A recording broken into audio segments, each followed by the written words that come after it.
Screen ते भी पढ़ रहे होंगे जिहड़ा पंजाब दे विच जो लगातार इत्थों दी सरकारां दे द्वारा पंजाब दे नाल धक्का कीता जा रहा, तो उसके संबंध दे विच अज विशा पंजाब दे हक्कां ते हो रहे हमले केंद्रीकरण अते इस दा हल।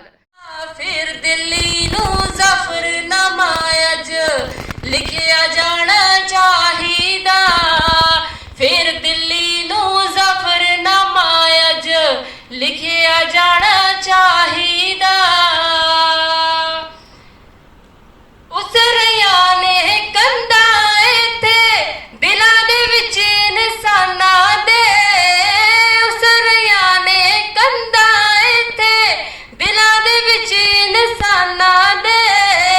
हमदर्दी दी पीड़ की होनी पत्थर दे भगवानां दे, हमदर्दी दी पीड़ की होनी पत्थर दे भगवानां दे। जंज पाप दी नाल वेला लो, जंज पाप दी नाल वेला लो मिकिया जाना चाहिदा, फिर दिल्ली नूं ज़फरनामा अज लिखिया जाना चाहिदा, फिर दिल्ली नूं ज़फरनामा अज लिखिया जाना चाहिदा।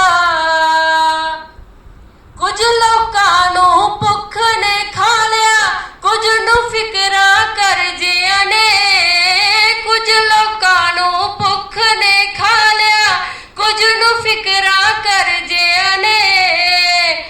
जेली जंगली कोई रुलिया जितली बाजी हारदियां ने, जेली जंगली कोई रुलिया जितली बाजी हारदियां ने।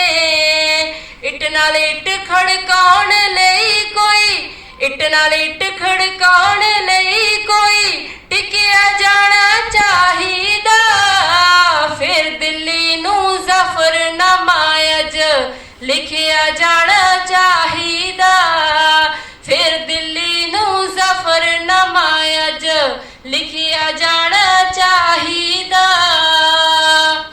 अन्ना होया कानून इत्थों दा विकदा है इंसाफ बई, अन्ना होया कानून इत्थों दा विकदा है इंसाफ बई। भुगतन सजा बेदोशे इत्थे मुजरम कीते माफ कई, भुगतन सजा बेदोशे इत्थे मुजरम कीते माफ कई। पेंडे पास करन लई दे विच, पेंडे पास करन लई दे विच प्रिखिया जाना चाहिदा, फिर दिल्ली नूं ज़फरनामा अज लिखिया जाना चाहिदा, फिर दिल्ली नूं ज़फरनामा अज लिखिया जाना चाहिदा। बचपन अते जवानी जिथे गुरबत थल्ले बीत रहे, बचपन अते जवानी जिथे गुरबत थल्ले बीत रहे।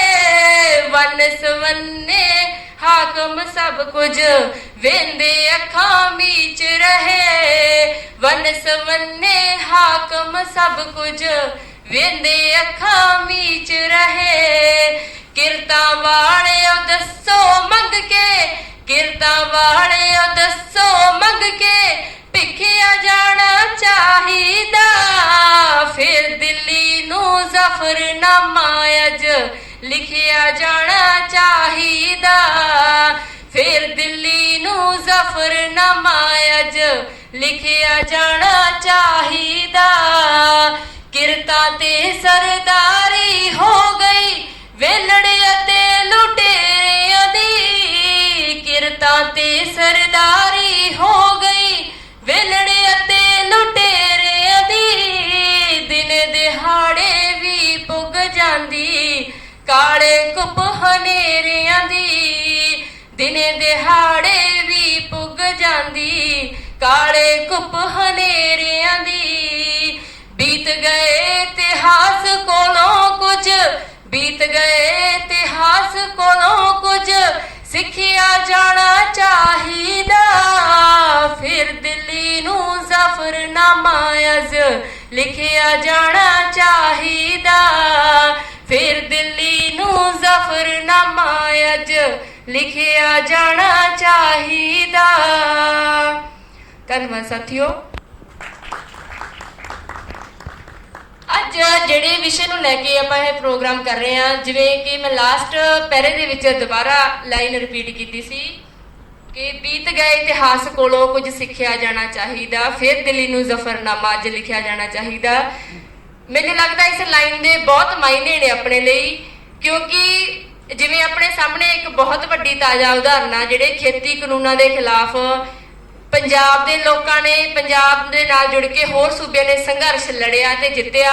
ਉਹਦੇ ਤੋਂ ਬਹੁਤ ਕੁਝ ਸਿੱਖਣ ਨੂੰ ਮਿਲਦਾ ਆਪਾਂ ਨੂੰ, ਕਿਉਂਕਿ ਜੇ ਆਪਾਂ ਇਹ ਸੋਚਦੇ ਹਾਂ ਕਿ ਜਿਹੜੇ ਖੇਤੀ ਕਾਨੂੰਨ ਨੇ ਸਿਰਫ ਉਹ ਜਦੋਂ ਲਾਕਡਾਊਨ ਲੱਗਦਾ 2020 ਦੇ ਵਿੱਚ ਮਾਰਚ ਦੇ ਵਿੱਚ, ਤਾਂ ਜੂਨ ਦੇ ਵਿੱਚ ਇਹ ਕਾਨੂੰਨ ਸਰਕਾਰ ਨੇ ਤਾਂ ਲਿਆਂਦੇ ਕਿ ਲੋਕ ਘਰਾਂ ਦੇ ਵਿੱਚ ਬੰਦ ਨੇ, ਹੁਣ ਲੈ ਆਉਂਦੇ ਆ ਕਿਹੜਾ ਲੋਕਾਂ ਨੇ ਬੋਲਣਾ। ਤਾਂ ਇਹ ਆਪਣੀ ਮੈਨੂੰ ਲੱਗਦਾ ਬਹੁਤ ਵੱਡੀ ਗਲਤੀ ਹੋਊਗੀ।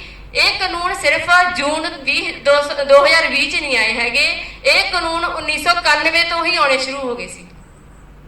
1991 ਦੇ ਵਿੱਚ ਜਦੋਂ ਨਵੀਆਂ ਆਰਥਿਕ ਨੀਤੀਆਂ ਆਉਂਦੀਆਂ ਨੇ ਤਾਂ ਉਦੋਂ ਦੀ ਕੇਂਦਰ ਸਰਕਾਰ ਸੀ, ਉਹਦੇ ਦੁਆਰਾ ਆਪਣੇ ਪੰਜਾਬ ਦੇ ਵਿੱਚ ਜਾਂ ਹੋਰਾਂ ਸੂਬਿਆਂ ਦੇ ਵਿੱਚ ਇਹ ਲਾਗੂ ਕਰਨੇ ਸ਼ੁਰੂ ਕਰ ਦਿੱਤੇ ਗਏ ਸੀ।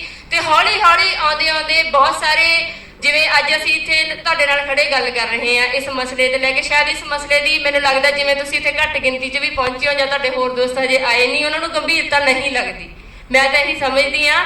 ਪਰ ਦੋਸਤੋ ਇਹਦੀ ਗੰਭੀਰਤਾ ਓਨੀ ਹੀ ਹੈ ਜਿਵੇਂ ਆਪਾਂ ਅੱਜ ਸੰਘਰਸ਼ ਲੜੇ ਆ। ਤੇ ਜੇ ਆਪਾਂ ਅੱਜ ਨਹੀਂ ਬੋਲਾਂਗੇ ਤਾਂ ਆਉਣ ਵਾਲੇ 10 ਸਾਲਾਂ ਦੇ ਵਿੱਚ ਜਿਵੇਂ ਖੇਤੀ ਕਾਨੂੰਨਾਂ ਦੇ ਖਿਲਾਫ ਏਡਾ ਵੱਡਾ ਸੰਘਰਸ਼ ਖੜਾ ਹੋਇਆ ਤੇ ਇਹਦੇ ਖਿਲਾਫ ਵੀ ਆਪਾਂ ਨੂੰ ਲੜਨਾ ਹੀ ਪੈਣਾ। ਅੱਜ ਨਹੀਂ ਬੋਲਾਂਗੇ ਤਾਂ ਉਦੋਂ ਬੋਲਣਾ ਪੈਣਾ, ਕਿਉਂਕਿ ਜਿਵੇਂ ਖੇਤੀ ਕਾਨੂੰਨਾਂ ਦੀ ਮੈਂ ਗੱਲ ਕਰਦੀ ਹਾਂ ਤਾਂ 30 ਸਾਲਾਂ ਬਾਅਦ ਆਪਾਂ ਨੂੰ ਅਕਲ ਆਈ ਜਾਂ ਆਪਣੀਆਂ ਅੱਖਾਂ ਖੁੱਲੀਆਂ ਜਦੋਂ ਪਾਣੀ ਸਿਰ ਦੇ ਉੱਪਰੋਂ ਲੰਘ ਗਿਆ, ਕਿਉਂਕਿ ਬਹੁਤ ਸਾਰੇ ਲੋਕਾਂ ਨੇ ਸਮਝਾਇਆ ਸੀ ਕਿ ਜਿਹੜੀ ਸਰਕਾਰ ਆ ਉਹ ਇਹ ਕਾਨੂੰਨ ਲੈ ਕੇ ਆ ਰਹੀ ਹੈ, ਤੁਹਾਡੀਆਂ ਜ਼ਮੀਨਾਂ ਤੁਹਾਡੇ ਤੋਂ ਖੋਹੀਆਂ ਜਾਣਗੀਆਂ। ਪਰ ਉਦੋਂ ਮੈਨੂੰ ਲੱਗਦਾ ਕਿਸੇ ਨੇ ਉਹਨਾਂ ਨੂੰ ਐ ਲੱਗਦਾ ਸੀ ਕਿ ਤਾਂ ਉਹੀ ਬੋਲ ਰਹੇ ਨੇ, ਐਵੇਂ ਦਾ ਕੁਝ ਨਹੀਂ ਹੋਣ ਲੱਗਿਆ, ਐਵੇਂ ਕਿਵੇਂ ਸਰਕਾਰ ਸਾਡੇ ਤੋਂ ਸਾਡੀ ਜ਼ਮੀਨਾਂ ਖੋਲੂਗੀ। ਤਾਂ ਉਹਨਾਂ ਨੇ ਫਿਰ ਕਰਕੇ ਦਿਖਾਇਆ ਵੀ ਸੀ। ਤਾਂ ਉਹਦੇ ਖਿਲਾਫ ਪੰਜਾਬ ਬੋਲਿਆ, ਕਿਉਂਕਿ ਜਿਹੜੀ ਪੰਜਾਬੀ ਕੌਮ ਆ, ਭਗਤ ਸਿੰਘ ਵੀ ਇੱਕ ਜਗ੍ਹਾ ਕਹਿੰਦੇ ਨੇ ਕਿ ਲੜਨ ਖੜਨ ਨੂੰ ਆਪਾਂ ਮੂਹਰੇ ਹੁੰਦੇ ਆ। ਜਿਹੜੇ ਪੰਜਾਬੀ ਨੇ ਜੇ ਬਾਹਰ ਹੁਣ ਲੜਾਈ ਹੋ ਜਾਏ ਸਾਰੇ ਜਣੇ ਮਤਲਬ 1 ਸੈਕਿੰਡ ਦੇ ਵਿੱਚ ਬਾਹਰ ਇਕੱਠੇ ਹੋ ਜਾਣਗੇ, ਪਰ ਜਿੱਥੇ ਗੱਲ ਹੁੰਦੀ ਆ ਆਪਣੇ ਹੱਕਾਂ ਦੀ, ਜਦੋਂ ਗੱਲ ਆਉਂਦੀ ਆ ਪੜ੍ਹਨ ਦੀ, ਜਦੋਂ ਗੱਲ ਆਉਂਦੀ ਆ ਚੀਜ਼ਾਂ ਨੂੰ ਸਮਝਣ ਦੀ, ਉਦੋਂ ਆਪਾਂ ਪਿੱਛੇ ਹੀ ਹੁੰਦੇ ਆ। ਇਹ ਭਗਤ ਸਿੰਘ ਨੇ ਆਪਣੀਆਂ ਲਿਖਤਾਂ ਦੇ ਵਿੱਚ ਲਿਖਿਆ। ਤਾਂ ਆਪਾਂ ਨੂੰ ਭਗਤ ਸਿੰਘ ਨੂੰ ਗਲਤ ਪ੍ਰੂਫ ਕਰਨ ਵੱਲ ਜਾਣਾ ਚਾਹੀਦਾ ਕਿ ਨਹੀਂ, ਅਸੀਂ ਪੜ੍ਹਦੇ ਵੀ ਹਾਂ। ਜੇ ਅਸੀਂ ਲੜਦੇ ਹਾਂ ਆਪਦੇ ਹੱਕਾਂ ਲਈ ਤਾਂ ਸਾਨੂੰ ਪੜ੍ਹਨਾ ਵੀ ਆਉਂਦਾ ਸੀ ਨਾ, ਜਦੋਂ ਸੋਚਦੇ ਵੀ ਹਾਂ, ਵਿਚਾਰਦੇ ਵੀ ਹਾਂ ਤੇ ਲਿਖਦੇ ਵੀ ਹਾਂ। ਸੋ ਦੋਸਤੋ, ਜਿਹੜਾ ਅੱਜ ਇਹ ਜਿਸ ਮਸਲੇ ਦੇ ਉੱਪਰ ਅੱਜ ਆਪਾਂ ਇਕੱਠੇ ਹੋਏ ਆ, ਇਹਦੀ ਗੰਭੀਰਤਾ ਬਹੁਤ ਜ਼ਿਆਦਾ, ਕਿਉਂਕਿ ਪੰਜਾਬ ਨਾਲ ਜਿੰਨਾ ਧੱਕਾ ਪੰਜਾਬ ਨਾਲ ਹੋਇਆ, ਜਿੰਨਾ ਧੱਕਾ ਆਪਣੇ ਸੂਬੇ ਨਾਲ ਕੀਤਾ ਗਿਆ, ਕਿਸੇ ਕੌਮ ਨਾਲ ਕਿਸੇ ਸੂਬੇ ਨਾਲ ਨਹੀਂ ਹੁੰਦਾ। ਤੇ ਅਸੀਂ ਉਮੀਦ ਕਰਦੇ ਹਾਂ ਕਿ ਨਾ ਹੀ ਹੋਵੇ। ਪੰਜਾਬ ਨੂੰ ਇੰਨੇ ਵਾਰ ਲੀਰੋ ਲੀਰ ਕੀਤਾ ਗਿਆ, ਇੰਨੇ ਟੋਟੇ ਕੀਤੇ ਗਏ ਆ ਪੰਜਾਬ ਦੇ।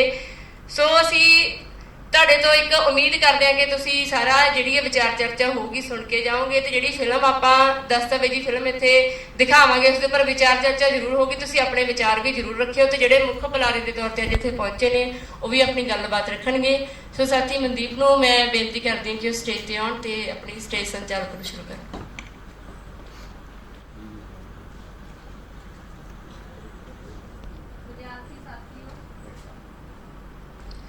ਵਿਦਿਆਰਥੀ ਸਾਥੀਓ, ਜਿਵੇਂ ਸੰਦੀਪ ਦੀਦੀ ਨੇ ਦੱਸਿਆ ਹੀ ਹੈਗਾ ਵੀ ਜਿਵੇਂ ਅੱਜ ਦੇ ਪ੍ਰੋਗਰਾਮ ਦੀ ਬਹੁਤ ਜ਼ਿਆਦਾ ਮਹੱਤਤਾ ਹੈ। ਆਪਾਂ ਨੂੰ ਇਹ ਨਹੀਂ ਸੋਚਣਾ ਚਾਹੀਦਾਗਾ ਵੀ ਆਪਾਂ ਅੱਜ ਬਹੁਤ ਜ਼ਿਆਦਾ ਗਿਣਤੀ ਦੇ ਵਿੱਚ ਘੱਟ ਹੋਏ ਆ, ਕਿਉਂਕਿ ਜਿਹੜੀ ਇਹ ਯੂਨੀਵਰਸਿਟੀਆਂ ਹੁੰਦੀਆਂ ਨੇ ਇਹ ਡਿਸਕਸ਼ਨ ਲਈ ਹੁੰਦੀਆਂ ਨੇ। ਜਿਹੜੇ ਵਿਦਿਆਰਥੀ ਹੁੰਦੇ ਨੇ ਇਹ ਡਿਸਕਸ਼ਨਾਂ ਦੇ ਵਿੱਚ ਹਿੱਸਾ ਬਹੁਤ ਘੱਟ ਲੈਂਦੇ ਆ, ਕਿਉਂਕਿ ਜਿਹੜੀਆਂ ਇਹ ਡਿਸਕਸ਼ਨਾਂ ਹੀ ਹੁੰਦੀਆਂ ਨੇ ਜਿਹੜੇ ਇੱਕ ਵਧੀਆ ਸਮਾਜ ਨੂੰ ਉਲੀਕਦੀਆਂ ਨੇ। ਕਿਉਂਕਿ ਜਿਹੜੇ ਯੂਨੀਵਰਸਿਟੀ ਦੇ ਵਿਦਿਆਰਥੀ ਹੁੰਦੇ ਨੇ ਜਿਨ੍ਹਾਂ ਨੇ ਪਿੰਡਾਂ ਦੇ ਵਿੱਚ ਆਮ ਸਮਾਜ ਦੇ ਵਿੱਚ ਗੱਲ ਲੈ ਕੇ ਜਾਣੀ ਹੁੰਦੀ ਹੈ, ਕਿਉਂਕਿ ਆਪਾਂ ਇੱਥੋਂ ਹੀ ਸਿੱਖ ਕੇ ਜਾਣਾ ਹੁੰਦਾਗਾ। ਤਾਂ ਇਹ ਸਾਰੇ ਮਸਲੇ ਨੂੰ ਆਪਾਂ ਨੇ ਹੱਲ ਕਰਨ ਦੇ ਲਈ ਅੱਜ ਇਹ ਡਿਸਕਸ਼ਨ ਰੱਖੀ ਹੈ, ਕਿਉਂਕਿ 2014 ਦੇ ਵਿੱਚ ਜਦੋਂ ਤੋਂ ਸੈਂਟਰਲ ਗਵਰਨਮੈਂਟ ਹੈ ਜਿਹੜੀ ਮੋਦੀ ਸਰਕਾਰ ਹੈਗੀ ਇਹ ਸੱਤਾ ਦੇ ਵਿੱਚ ਆਈ ਹੋਈ ਹੈਗੀ, ਲਗਾਤਾਰ ਪੰਜਾਬ ਦੇ ਹੱਕਾਂ ਉੱਤੇ ਜਿਹੜਾ ਹਮਲਾ ਬੋਲ ਰਹੀ ਹੈਗੀ। ਇਸ ਨੂੰ ਲੈ ਕੇ ਅੱਜ ਆਪਾਂ ਨੇ ਡਿਸਕਸ਼ਨ ਰੱਖੀ ਹੈ। ਜਿਵੇਂ ਪਿਛਲੇ 4 ਮਹੀਨਿਆਂ ਤੋਂ ਜਿਹੜੀ ਸੈਂਟਰ ਗਵਰਨਮੈਂਟ ਨੇ 3 ਹਮਲੇ ਕੀਤੇ ਨੇ, ਜਿਵੇਂ ਜਿਹੜਾ BSF ਦਾ ਜਿਹੜਾ ਘੇਰਾਗਾ 15 ਕਿਲੋਮੀਟਰ ਤੋਂ ਵਧਾ ਕੇ 50 ਕਿਲੋਮੀਟਰ ਕਰ ਦਿੱਤਾਗਾ, ਤਾਂ ਆਪਾਂ ਨੂੰ ਇਹ ਚੀਜ਼ ਤੋਂ ਆਪਾਂ ਭਲੀ ਭਾਂਤ ਜਾਣੂ ਹੈ। ਜਦੋਂ ਜਿਹੜਾ ਘੇਰਾਗਾ ਵੱਧਦਾਗਾ 15 ਤੋਂ 50 ਹੁੰਦਾਗਾ, ਤਾਂ ਜਿਹੜੇ UPA ਵਰਗੇ ਕੇਸ ਨੇ ਇਹ ਲੋਕਾਂ ਦੇ ਕਦੋਂ ਲੱਗਦੇ ਨੇ? ਸ਼ੱਕ ਦੇ ਆਧਾਰ ਤੇ ਲੱਗਦੇ ਨੇ। ਜੇ ਮੰਨ ਲਓ ਉਹਨਾਂ ਦੀ ਕੋਈ ਚੀਜ਼ ਇੱਧਰ ਡਿੱਗ ਗਈ, ਉਹਨਾਂ ਨੇ ਚੱਕਦਿਆਂ ਨੂੰ ਫੜ ਲਿਆ ਜਾਂ ਦੇਖ ਲਿਆ, ਉਹਨਾਂ ਤੇ ਕੇਸ ਹੋ ਜਾਊਗਾ ਕਿ ਇਹ ਦੇਸ਼ ਧਰੋਹੀ ਨੇ। ਵੀ ਐਵੇਂ ਦੀ ਜਿਹੜੀ ਸਰਕਾਰ ਹੈਗੀ ਫੈਸਲੇ ਲਗਾਤਾਰ ਲੈ ਰਹੀ ਹੈਗੀ। ਜਿਹੜਾ ਦੂਜਾ ਹਮਲਾ ਗਾ ਭਾਖੜਾ ਬਿਆਸ ਮੈਨੇਜਮੈਂਟ ਬੋਰਡ, ਜਿਹੜਾ ਭਾਖੜਾ ਬਿਆਸ ਮੈਨੇਜਮੈਂਟ ਬੋਰਡ ਆਗਾ, ਪਹਿਲਾਂ ਇਹਦਾ ਪੰਜਾਬ ਅਤੇ ਹਰਿਆਣਾ ਮੈਂਬਰ ਹੁੰਦਾ ਸੀਗਾ। ਜਿਹੜੀ ਇਹ ਸੈਂਟਰ ਗਵਰਨਮੈਂਟ ਵੱਲੋਂ ਜਿਹੜੀ ਇਹਦੀ ਮੈਂਬਰਸ਼ਿਪ ਹੈ ਇਹ ਕੈਂਸਲ ਕਰ ਦਿੱਤੀ ਗਈ ਹੈਗੀ। ਤਾਂ ਇਸ ਨੂੰ ਲੈ ਕੇ ਆਪਾਂ ਇਸ ਮਸਲੇ ਨੂੰ ਹੱਲ ਕਰਨ ਦੇ ਲਈ ਇੱਥੇ ਇਕੱਠੇ ਹੋਏ ਹੈਗੇ। ਜਿਹੜਾ ਤੀਜਾ ਮਸਲਾ ਹੈਗਾ ਚੰਡੀਗੜ੍ਹ ਦਾ, ਜਿਹੜਾ ਇਹ ਚੰਡੀਗੜ੍ਹ ਹੈਗੀ, ਜਿਹੜੀ ਇਹ ਪੰਜਾਬ ਦੀ ਰਾਜਧਾਨੀ ਚੰਡੀਗੜ੍ਹ ਹੈ, ਇਹ ਪੁਆਧ ਬੋਲਦੇ ਪੰਜਾਬੀ ਇਲਾਕੇ ਨੇ, ਜਿਹੜੇ ਪੰਜਾਬੀ ਪਿੰਡ ਨੇਗੇ, 50 ਪਿੰਡਾਂ ਨੂੰ ਉਜਾੜ ਕੇ ਬਣੀ ਸੀਗੀ। ਤਾਂ ਆਪਾਂ ਨੂੰ ਇਹ ਨਹੀਂ ਭੁੱਲਣਾ ਚਾਹੀਦਾ, ਕਿਉਂਕਿ ਇਸ ਉੱਪਰ ਸਿਰਫ ਔਰ ਸਿਰਫ ਪੰਜਾਬੀਆਂ ਦਾ ਹੱਕ ਹੈਗਾ, ਇੱਥੋਂ ਦੇ ਪੰਜਾਬ ਦੇ ਲੋਕਾਂ ਦਾ ਹੱਕ ਹੈਗਾ। ਆਪਾਂ ਕਿਵੇਂ ਇਹ ਚੀਜ਼ ਦੇਖ ਸਕਦੇ ਹਾਂ ਵੀ ਇਹ ਆਪਾਂ ਤੋਂ ਖੋਈ ਜਾਵੇ? ਜਿਹੜੀ ਸੈਂਟਰ ਗਵਰਨਮੈਂਟ ਹੈ ਲਗਾਤਾਰ ਇਸ ਚੀਜ਼ ਨੂੰ ਆਪਦੇ ਹੱਥ ਦੇ ਵਿੱਚ ਲੈ ਰਹੀ ਹੈਗੀ। ਤਾਂ ਇਹ ਸਾਰੇ ਜਿਹੜੇ ਮਸਲੇ ਨੂੰ ਹੱਲ ਕਰਨ ਦੇ ਲਈ ਆਪਣੇ ਵਿੱਚ ਪਹੁੰਚੇ ਮੁੱਖ ਮਹਿਮਾਨ ਪ੍ਰੋਫੈਸਰ ਜੋਗਾ ਸਿੰਘ, ਇਹ ਭਾਸ਼ਾ ਵਿਗਿਆਨੀ ਨੇ, ਇਸ ਮਸਲੇ ਨੂੰ ਲੈ ਕੇ ਆਪਣੀ ਗੱਲਬਾਤ ਰੱਖਣਗੇ। प्यारे पंजाबी जनों, प्यार भरी सत श्री अकाल। सब तो पहला तो जथेबंदी का, PRSU का और उन्होंने आगुआ का धन्यवाद कि मैनू मौका दिता है कि पंजाब के हकों के मामलों बारे कोई गलबात साझी करिए। आप मेरे ख्याल से पहली बार है कि मैं किसी राजसी मसले पर किसी थड़े तो बोलना पाया। मेरा खेतर ज़्यादा भाषा का है और भाषा बारे तो मैं हर रोज़ ही बोलता रहना किसी न किसी रूप में, और भाषा का संबंध फिर इस मसले नाल जा जुड़ता है, और इस करके मैंने फिर इन्होंने गलों का भी गलों से छाती मारनी पैंदी है और करनियाँ पैंदियां ने किसी न किसी। पर एक वक्रे विषय वजों राजां दे हक्कां दी गल मैं पहली बारी बोल रहे हैं। अपने विद्यार्थी जीवन तो बोलते होंगे हैं, पर जो मैं अध्यापक बनया उस तो बाद पहली गल तो यह कि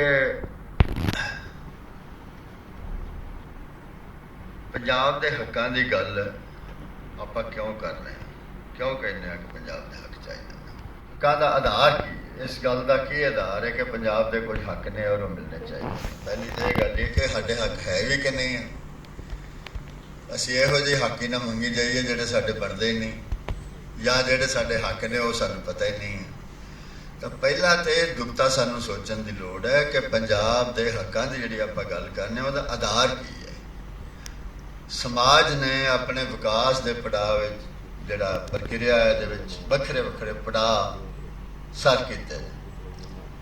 ਇੱਕ ਸਮਾਂ ਸੀ ਕਬੀਲੇ ਹੁੰਦੇ ਸੀ, ਛੋਟੇ ਛੋਟੇ ਪਰਿਵਾਰਾਂ ਦੇ ਰੂਪ ਵਿੱਚ। ਪਰਿਵਾਰ ਵੀ ਬਾਅਦ ਵਿੱਚ ਬਣਿਆ, ਬਲਕਿ ਤਾਂ ਪਹਿਲਾਂ ਤਾਂ ਕਬੀਲਾ ਸਾਂਝਾ ਹੀ ਹੁੰਦਾ ਸੀ, ਫਿਰ ਪਰਿਵਾਰ ਬਣੇ, ਪਰਿਵਾਰਾਂ ਤੋਂ ਹੌਲੀ ਹੌਲੀ ਫਿਰ ਗਣ ਬਣੇ, ਗਣਾਂ ਤੋਂ ਜਿਹੜੇ ਨੇ ਇਸ ਪੜਾਅ 'ਤੇ ਅਸੀਂ ਪਹੁੰਚ ਗਏ ਇੱਥੇ ਜਿਨ੍ਹਾਂ ਨੂੰ ਅਸੀਂ ਕੌਮੀ ਰਾਜ ਜਾਂ ਕੌਮੀ ਦੇਸ਼ ਕਹਿੰਦੇ ਹਾਂ, ਸਟੇਟ ਬਣੇ, ਕੰਟਰੀ ਮੁਲਕ ਬਣੇ।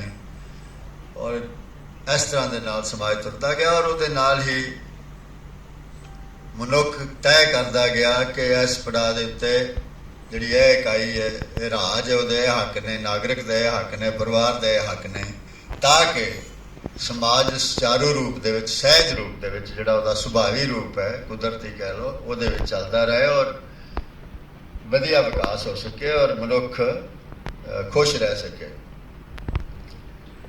ਤਾਂ ਇਸ ਪੱਖੋਂ ਜੇ ਵੇਖਿਆ ਜਾਏ ਤੇ ਆਪਾਂ ਨੂੰ ਪੰਜਾਬ ਦੇ ਹੱਕਾਂ ਦੀ ਗੱਲ ਕਰਨ ਵਾਸਤੇ ਥੋੜ੍ਹੀ ਜਿਹੀ ਜਿਹੜੀ ਭਾਰਤ ਦੇ ਇਤਿਹਾਸ 'ਤੇ ਝਾਤੀ ਮਾਰਨ ਦੀ ਲੋੜ ਹੈ ਵੀ ਕਿਉਂ ਅਸੀਂ ਸਮਝਦੇ ਹਾਂ ਕਿ ਪੰਜਾਬ ਦੇ ਕੁਝ ਹੱਕ ਨੇ, ਬਲਕਿ ਇਹਨੂੰ ਪੰਜਾਬ ਦੇ ਹੱਕ ਵੀ ਨਹੀਂ ਆਖਣਾ ਚਾਹੀਦਾ, ਆਪਾਂ ਨੂੰ ਕਹਿਣਾ ਚਾਹੀਦਾ ਕਿ ਭਾਰਤ ਦੇ ਰਾਜਾਂ ਦੇ ਹੱਕ ਨੇ।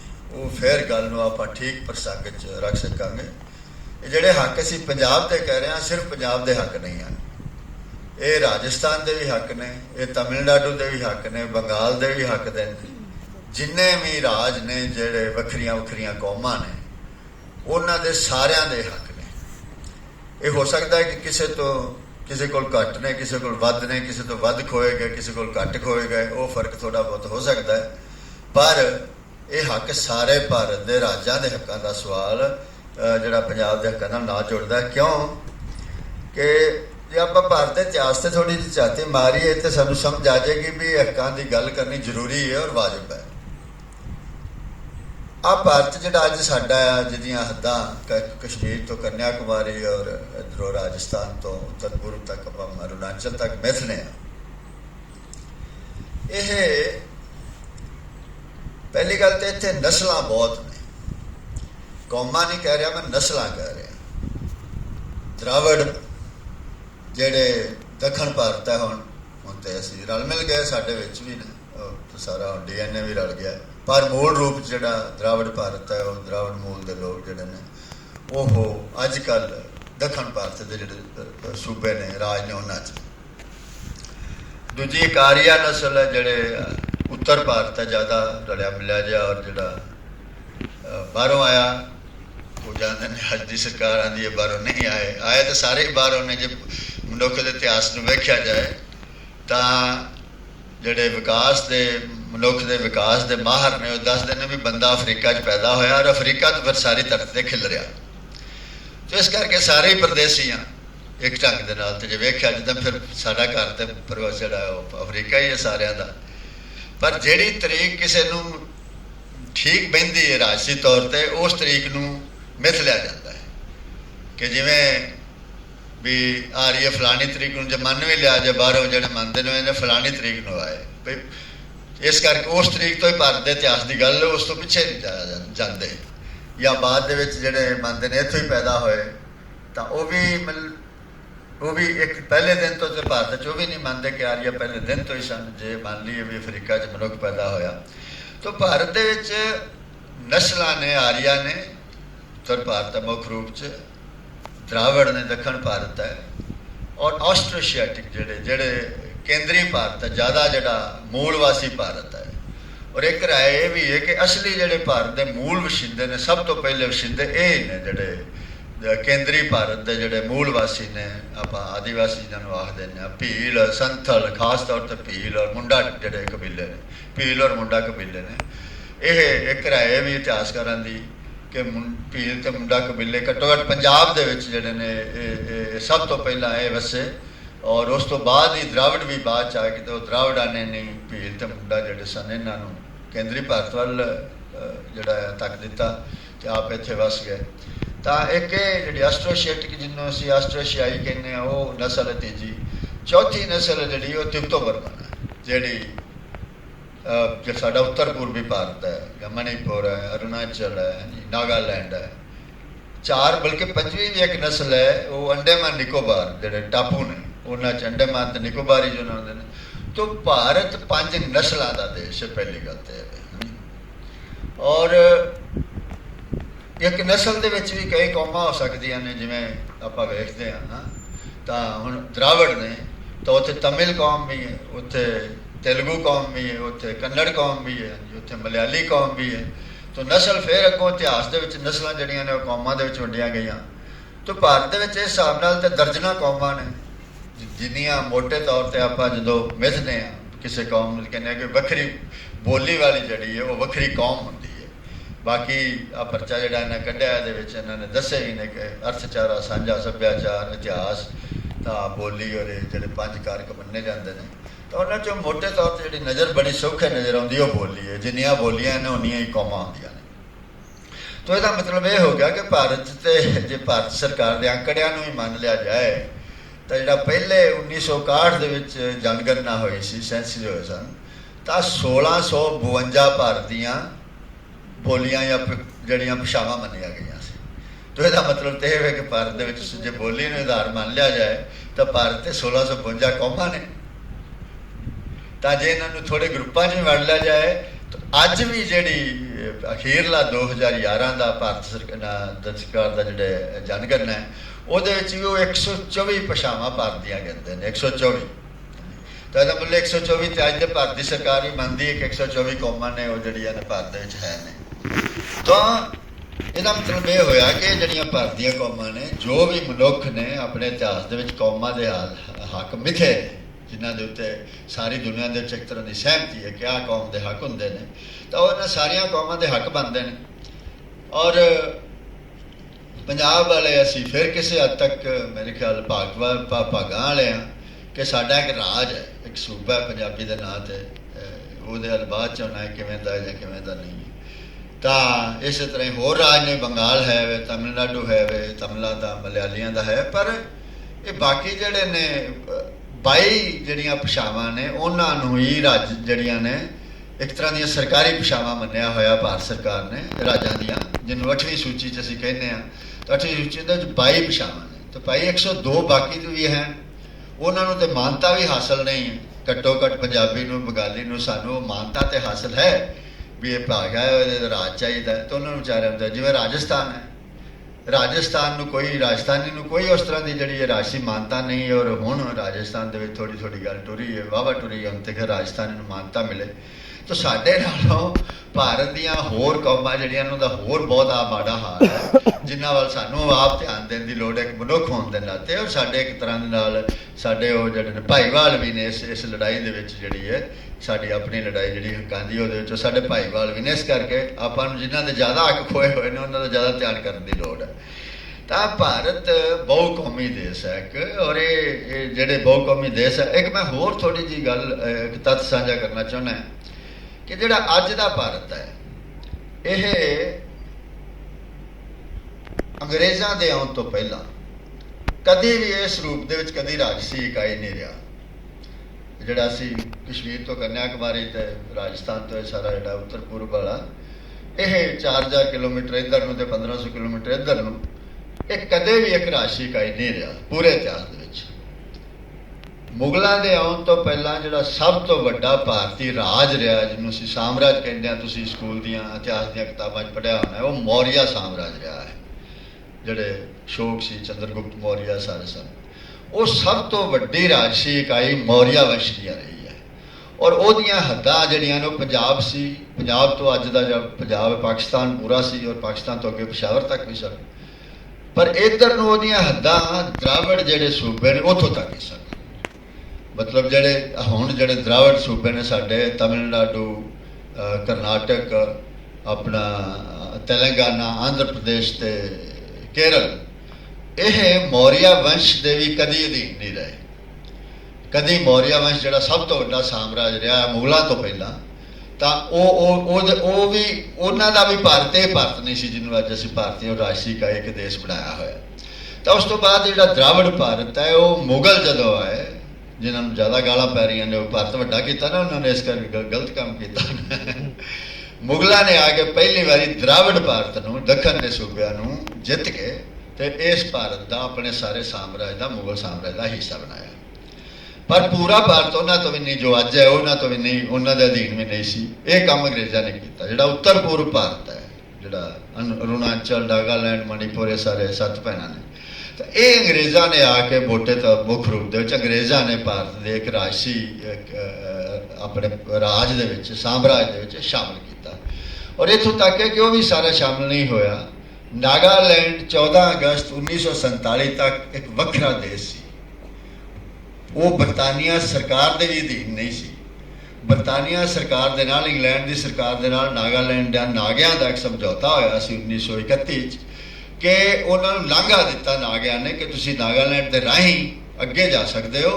ਪਰ ਨਾਗਾਲੈਂਡ ਦਾ ਜਿਹੜਾ ਸਾਰਾ ਖੇਤਰ ਸੀ ਉਹ ਉਹਨਾਂ ਦੇ ਨਾਗਾ ਦੇ ਆਪਣੇ ਜਿਹੜੇ ਸੀ ਅਧੀਨ ਸੀ, ਔਰ ਉਹਨਾਂ ਦਾ ਇੱਕ ਆਪਣਾ ਦੇਸ਼ ਇੰਝ ਸਮਝ ਲਓ। ਔਰ ਅੱਜ ਵੀ ਜਿਹੜੇ ਨਾਗੇ ਨੇ ਉਹ ਕਈ ਦੇਸ਼ਾਂ 'ਚ ਨੇ, ਮਿਆਂਮਾਰ 'ਚ ਨੇ, ਬੰਗਲਾਦੇਸ਼ ਨੇ, ਭਾਰਤ 'ਚ ਨੇ। ਔਰ ਇੱਕ ਇਹਨਾਂ ਸਰਕਾਰਾਂ ਦਾ ਆਪਸ ਦੇ ਵਿੱਚ ਸਮਝੌਤਾ ਆ ਕਿ ਉਹ ਨਾਗਾਲੈਂਡ ਦੇ ਜਿਹੜੇ ਨਿਵਾਸੀ ਨੇ ਉਹ ਆਪਣੇ ਖੇਤਰਾਂ ਦੇ ਵਿੱਚ ਬਿਨਾਂ ਵੀਜ਼ੇ ਤੋਂ ਆਪਣੇ ਦੂਜੇ ਦੇਸ਼ਾਂ 'ਚ ਜਾ ਸਕਦੇ ਨੇ, ਉਹ ਜਾਂਦੇ ਆਉਂਦੇ ਵੀ ਨੇ। ਇਹ ਸਥਿਤੀ ਹੈ। तो ਇਹਦਾ ਮਤਲਬ ਇਹ ਹੈ ਕਿ ਜਿਹੜਾ ਅੱਜ ਕੱਲ੍ਹ ਪਾਠ ਪੜ੍ਹਾਇਆ ਜਾ ਰਿਹਾ ਹੈ, ਹੁਣ तो अखंड ਭਾਰਤ ਕਹਿ ਰਹੇ ਨੇ, ਬੰਗਲਾਦੇਸ਼ ਪਾਕਿਸਤਾਨ ਸਾਰਾ ਕੁਝ ਕਹਿ ਰਹੇ ਨੇ ਵੀ ਇਹ ਇਤਿਹਾਸਕ ਤੌਰ 'ਤੇ ਕਦੇ ਵੀ ਇਹ ਸੱਚਾਈ ਨਹੀਂ ਰਿਹਾ ਕਿ ਜੋ ਅੱਜ ਭਾਰਤ ਹੈ ਉਹ ਇਸ ਤਰ੍ਹਾਂ ਦੀ ਇੱਕ ਰਾਸ਼ਟਰੀ ਇਕਾਈ ਮੁਗਲਾਂ ਦੇ ਆਉਣ ਤੋਂ ਪਹਿਲਾਂ ਖਾਸ ਤੌਰ 'ਤੇ ਰਿਹਾ ਹੋਵੇ। ਮੁਗਲਾਂ ਨੇ ਆ ਕੇ ਦਰਾਵੜ ਭਾਰਤ ਨੂੰ ਸ਼ਾਮਲ ਕੀਤਾ, ਔਰ ਫਿਰ ਅੰਗਰੇਜ਼ਾਂ ਨੇ ਆ ਕੇ ਉੱਤਰ ਪੂਰਬ ਨੂੰ ਲਾ ਕੇ ਤੇ ਆਹ ਦੇਸ਼ ਸਾਡੇ ਕੋਲ ਬਣਾ ਕੇ ਤੇ ਇੱਕ ਸਾਮਰਾਜ ਦੇਸ਼ ਬਣ ਗਿਆ। ਤਾਂ ਇਸ ਦੇਸ਼ ਦੇ ਵਿੱਚ ਜਿਹੜੇ ਨੇ 47 ਵਿੱਚ ਜਦੋਂ ਆਜ਼ਾਦ ਹੋਇਆ 567 ਰਿਆਸਤਾਂ ਸਨ, 567 ਰਾਜੇ ਸਨ। ਤੁਸੀਂ ਮੋਟੇ ਤੌਰ 'ਤੇ ਉਹਨੂੰ ਇੰਝ ਵੀ ਕਹਿ ਸਕਦੇ ਹੋ ਕਿ ਆਪਣੀ ਤਰ੍ਹਾਂ ਦੇ ਦੇਸ਼ ਹੀ ਸਨ। ਇੱਕ ਤਰ੍ਹਾਂ ਜੋ ਰਾਜਾ ਵੱਖਰਾ ਹੋ ਗਿਆ ਤਾਂ ਦੇਸ਼ ਹੀ ਹੋ ਗਿਆ ਨਾ। ਤਾਂ 567 ਕੱਚੇ ਪਿੱਲੇ ਦੇ ਦੇਸ਼ 1947 'ਚ ਵੀ ਸਨ ਜਿਹੜੇ ਮਤਲਬ ਇਕੱਠੇ ਹੋ ਕੇ ਤੇ ਫਿਰ ਅੱਜ ਦਾ ਭਾਰਤ ਬਣਿਆ। ਤਾਂ ਜੇ ਅਸੀਂ ਇਸ ਹਕੀਕਤ ਨੂੰ ਸਮਝਾਂਗੇ, ਤਸਲੀਮ ਕਰਾਂਗੇ, ਉਹਨੂੰ ਮਾਨਤਾ ਦੇਵਾਂਗੇ ਔਰ ਸਮਝਾਂਗੇ, ਤਾਂ ਹੀ ਅਸੀਂ ਭਾਰਤ ਦੇ ਵਾਸਤੇ ਇੱਕ ਢੁਕਵੀਂ ਰਾਜਸੀ ਬਣਤਰ, ਇੱਕ ਢੁਕਵਾਂ ਰਾਜਸੀ ਪ੍ਰਬੰਧ ਉਸਾਰ ਸਕਾਂਗੇ। ਜੇ ਅਸੀਂ ਇਸ ਬਣਤਰ ਨੂੰ, ਇਸ ਸੱਚਾਈ ਨੂੰ, ਜੋ ਭਾਰਤ ਦੀ ਹਕੀਕੀ ਸਮਾਜੀ ਜਾਂ ਰਾਜਸੀ ਸੱਚਾਈ ਹੈ, ਅਸਲੀਅਤ ਹੈ ਜਾਂ ਉਹਦੀ ਜਿਹੜੀ ਹੈ ਬਣਤਰ ਹੈ, ਜੇ ਉਹਨੂੰ ਆਪਾਂ ਤਸਲੀਮ ਨਹੀਂ ਕਰਦੇ, ਉਹਨੂੰ ਮਾਨਤਾ ਨਹੀਂ ਦਿੰਦੇ, ਤਾਂ ਅਸੀਂ ਭਾਰਤ ਵਾਸਤੇ ਇੱਕ ਢੁਕਵਾਂ ਰਾਜਸੀ ਢਾਂਚਾ ਜਾਂ ਢੁਕਵਾਂ ਰਾਜਸੀ ਪ੍ਰਬੰਧ ਖੜਾ ਨਹੀਂ ਕਰ ਸਕਾਂਗੇ ਔਰ ਅਸੀਂ ਇੱਕ ਵਧੀਆ ਵਿਕਾਸ ਦੇ ਰਾਹ 'ਤੇ, ਅਮਨ ਮਾਨ ਦੇ ਰਾਹ 'ਤੇ ਔਰ ਇੱਕ ਗਤੀਸ਼ੀਲ ਵਿਕਾਸ ਦੇ ਰਾਹ 'ਤੇ ਨਹੀਂ ਪੈ ਸਕਾਂਗੇ। ਔਰ ਅਸੀਂ ਨਹੀਂ ਹਾਂ, ਇਹ ਵੀ ਸਾਡੇ ਸਾਹਮਣੇ ਹੈ। ਔਰ ਜੇ ਮੈਂ ਕੁਝ ਛੋਟੀਆਂ ਔਰ ਪੰਜਾਬ ਦੀ ਗੱਲ ਇੱਥੇ ਕਰਨੀ ਬੜੀ ਜ਼ਰੂਰੀ ਹੈ ਥੋੜ੍ਹੀ ਜਿਹੀ। ਪੰਜਾਬ ਕੀ ਸੀ? ਪੰਜਾਬ ਜੇ ਭਾਸ਼ਾ ਨਾਲ ਗਿਣਿਆ ਜਾਏ ਤਾਂ ਜੰਮੂ ਤੱਕ ਪੰਜਾਬ ਸੀ। ਜੇ ਆਪਾਂ ਭਾਸ਼ਾ ਨਾਲ ਹੀ ਗਿਣ ਲਈਏ ਤਾਂ ਡੋਗਰੀ ਜਿਹੜੀ ਅੱਜ ਹਿਮਾਚਲ 'ਚ ਔਰ ਜੰਮੂ ਇੱਕ ਖੇਤਰ 'ਚ ਖਾਸ ਤੌਰ 'ਤੇ ਬੋਲੀ ਜਾਂਦੀ ਹੈ, ਤਾਂ ਡੋਗਰੀ ਪੰਜਾਬੀ ਦੀ ਉਪ ਬੋਲੀ ਹੈ, ਇੱਕ ਉਪ ਭਾਸ਼ਾ, ਡਾਇਲੈਕਟ ਹੈ ਪੰਜਾਬੀ ਦੀ। ਦੁਨੀਆ ਦਾ ਕੋਈ ਭਾਸ਼ਾ ਵਿਗਿਆਨੀ ਡੋਗਰੀ ਨੂੰ ਪੰਜਾਬੀ ਤੋਂ ਵੱਖਰੀ ਭਾਸ਼ਾ ਨਹੀਂ ਮੰਨਦਾ। ਔਰ ਤੁਸੀਂ ਉਹਦਾ ਸਾਡੇ ਕੋਲ ਇੱਕ ਤਰੀਕਾ ਹੁੰਦਾ, ਮੈਂ ਭਾਸ਼ਾ ਦਾ ਬੰਦਾ ਇਸ ਕਰਕੇ ਥੋੜ੍ਹੀ ਜਿਹੀ ਗੱਲ ਕਰਨੀ ਚਾਹਾਂਗਾ। ਤਰੀਕਾ ਹੁੰਦਾ ਕਿ ਜੇ ਦੋ ਬੁਲਾਰੇ ਇਕੱਠੇ ਹੋ ਜਾਣ, ਉਹਨਾਂ ਨੂੰ ਕੋਈ ਪੜ੍ਹਾਈ ਨਹੀਂ ਗਈ ਇੱਕ ਦੂਜੇ ਦੀ ਬੋਲੀ, ਜੇ ਇੱਕ ਦੂਜੇ ਨੂੰ ਸਮਝ ਲੈਂਦੇ ਨੇ ਵਾਹ ਵਾਹ, ਤੇ ਇਹਦਾ ਮਤਲਬ ਹੈ ਕਿ ਉਹ ਦੋ ਰੂਪ ਜਿਹੜੇ ਨੇ ਬੋਲੀ ਦੇ ਉਹ ਇੱਕ ਹੀ ਭਾਸ਼ਾ ਦੇ ਉਪ ਬੋਲੀਆਂ, ਇੱਕ ਹੀ ਬੋਲੀ ਦੀਆਂ ਉਪ ਬੋਲੀਆਂ ਨੇ। ਤੁਸੀਂ ਜੰਮੂ ਚਲੇ ਜਾਓ, ਤੁਸੀਂ ਡੋਗਰੀ ਸੁਣੀ ਹੈ ਜਾਂ ਨਹੀਂ ਸੁਣੀ, ਇਸ ਗੱਲ ਦਾ ਕੋਈ ਮਾਇਨੇ ਨਹੀਂ ਆ, ਉਹ ਤੁਹਾਨੂੰ ਸਮਝ ਲੈਂਦੇ ਨੇ। ਉਹਨਾਂ ਨੇ ਮਾਝੇ ਵਾਲੇ ਨੂੰ ਮੈਨੂੰ ਸੁਣਿਆ ਜਾਂ ਨਹੀਂ ਸੁਣਿਆ ਤਾਂ ਉਹ ਮੈਨੂੰ ਸਮਝ ਲਏਗਾ। ਤਾਂ ਡੋਗਰੀ ਜਿਹੜੀ ਹੈ ਪੰਜਾਬੀ ਦੀ ਉਪ ਬੋਲੀ ਹੈ, ਦੁਨੀਆ ਭਰ ਦੇ ਭਾਸ਼ਾ ਵਿਗਿਆਨੀ ਮੰਨਦੇ ਨੇ। ਦੁਨੀਆ ਦੇ ਭਾਸ਼ਾ ਵਿਗਿਆਨੀ ਜਿਹੜੇ ਘੱਟ ਤੋਂ ਘੱਟ ਵੀ ਭਾਰਤ ਦੀਆਂ ਭਾਸ਼ਾਵਾਂ ਜਿਹੜੀਆਂ ਘੱਟ ਤੋਂ ਘੱਟ ਆਂਕੜਾ ਉਹ 450 ਦਾ ਹੈ। ਜਿਹੜਾ ਇੱਕ ਸਰਵਸੰਮਤ ਜਿਹਾ ਆਂਕੜਾ ਹੈ ਉਹ 750 ਭਾਸ਼ਾਵਾਂ ਦਾ ਭਾਰਤ ਦੇ ਵਿੱਚ। ਇਹਦਾ ਮਤਲਬ 750 ਭਾਰਤ ਦੇ ਵਿੱਚ ਕੌਮਾਂ ਨੇ। ਜੇ ਬਹੁਤਾ ਨਾਮ ਹੀ ਮੰਨੀਏ, ਹੁਣ ਤਾਂ ਮੰਨ ਹੀ ਰਹੇ ਨੇ, ਪਰ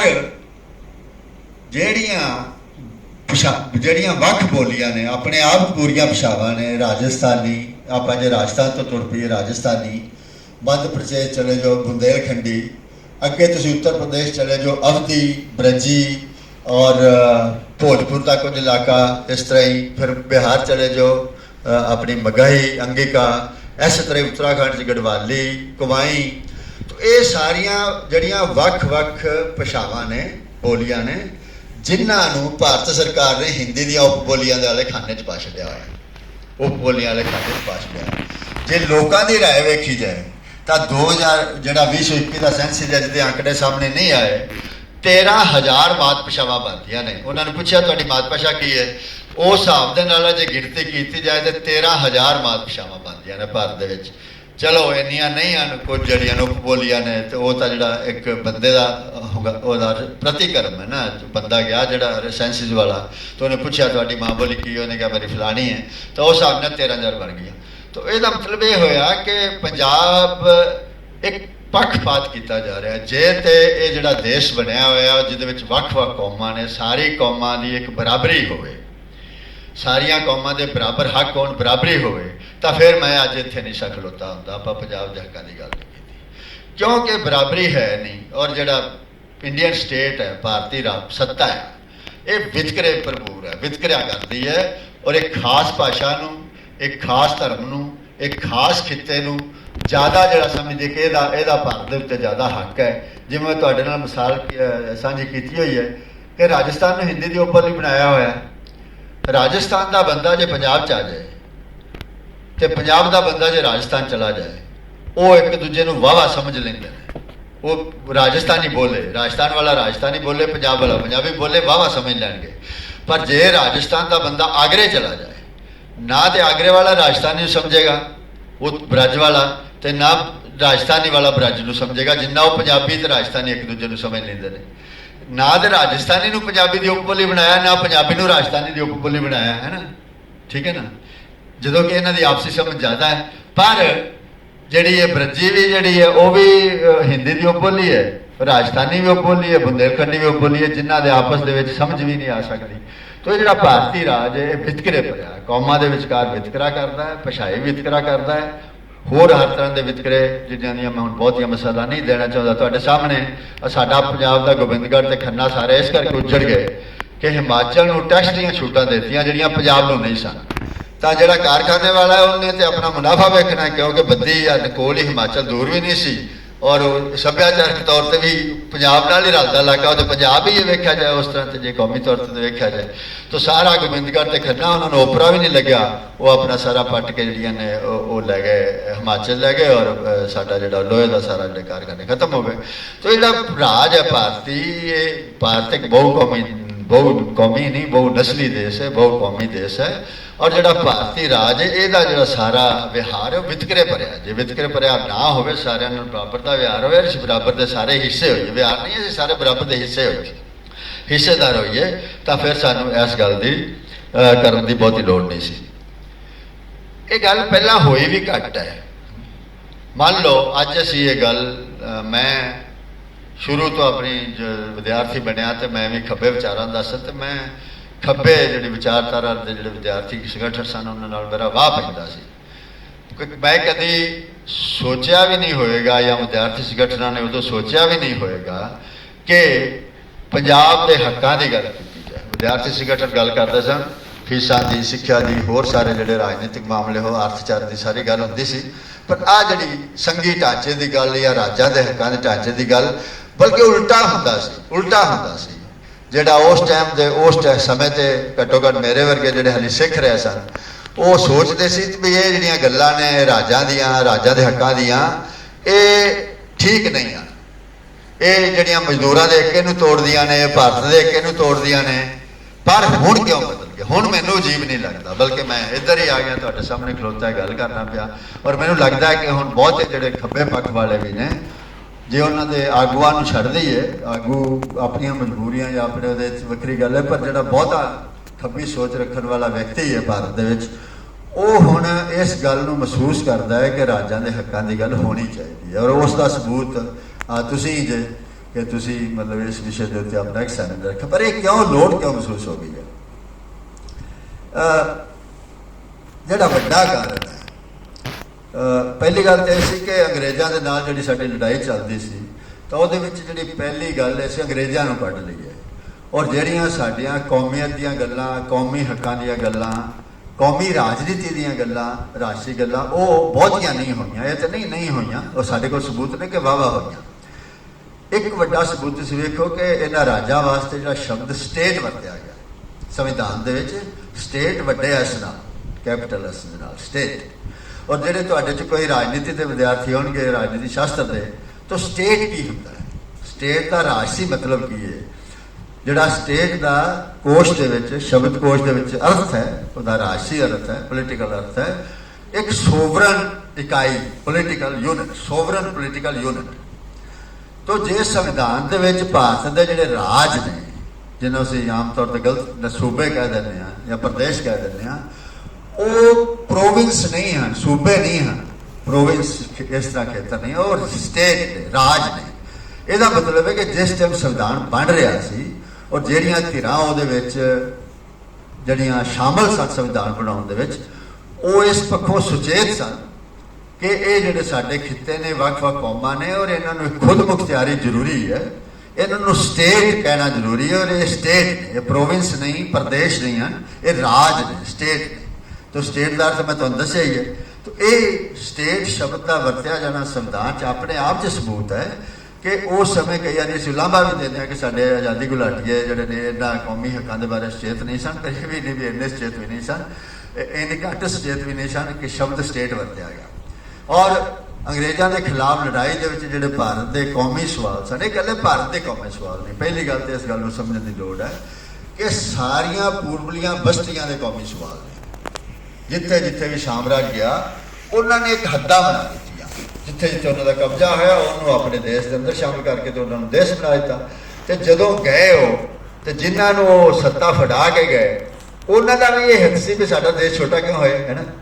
ਤੇ ਇੱਕ ਢੰਗ ਦੇ ਨਾਲ ਸਾਮਰਾਜ ਜਿਹੜਾ ਛੱਡ ਕੇ ਜਾ ਰਿਹਾ ਸੀ, ਉਹ ਜਿਹੜੀਆਂ ਅੱਗੋਂ ਸੱਤਾ ਸੰਭਾਲ ਰਹੀਆਂ ਜਮਾਤਾਂ ਸੀ ਜਾਂ ਵਰਗ ਸੀ, ਉਹਨਾਂ ਦੇ ਹਿੱਤ ਸਾਂਝੇ ਸਨ। ਔਰ ਇਹ 47 ਦੀ ਗੱਲ ਜਾਂ ਹੁਣ ਦੀ ਗੱਲ ਨਹੀਂ ਹੈ, ਸਿਰਫ ਇਹ ਗੱਲ ਜੇ ਪਿੱਛੇ ਜਾਈਏ ਤੇ ਤਾਂ ਵੀ ਇਹ ਤੁਹਾਨੂੰ ਇਹ ਗੱਲ ਸਾਹਮਣੇ ਆਉਗੀ। ਮੈਂ ਦਰਾਵੜਾਂ ਦੇ ਤੇ ਆਰੀਆ ਦੇ ਸੰਬੰਧਾਂ 'ਚ ਨਹੀਂ ਜਾਂਦਾ, ਪਰ ਜੇ ਉਸ ਤੋਂ ਬਾਅਦ ਮੁਗਲਾਂ ਦੇ ਵੀ ਵੇਖ ਲਈਏ ਤਾਂ ਮੁਗਲ ਜਦੋਂ ਭਾਰਤ 'ਚ ਆਉਂਦੇ ਨੇ ਤੇ ਜਿਹੜੀ ਭਾਰਤ ਦੀ ਜਿਹੜਾ ਸਵਰਨ ਵਰਗ ਹੈ, ਇਲੀਟ ਹੈ, ਜਿਹੜੀ ਭਾਰੂ ਵਰਗ ਹੈ, ਜਿਹਨੂੰ ਆਮ ਤੌਰ 'ਤੇ ਸ਼ਬਦ ਬ੍ਰਾਹਮਣ ਵਰਗ, ਮੈਂ ਉਹਨੂੰ ਥੋੜਾ ਕੋਸ਼ਿਸ਼ ਕਰਨਾ ਵੀ ਉਹ ਸ਼ਬਦ ਨੂੰ ਨਾ ਵਰਤਿਆ ਜਾਏ, ਪਰ ਕਿਉਂਕਿ ਬ੍ਰਾਹਮਣ ਇੱਕ ਸਾਡੀ ਬਰਾਦਰੀ ਵੀ ਉਹ ਉਹਨਾਂ ਦਾ ਵੀ ਸਾਡੇ ਵਾਲਾ ਹੀ ਹਾਲ ਹੈ ਵਿਚਾਰਿਆਂ ਦਾ।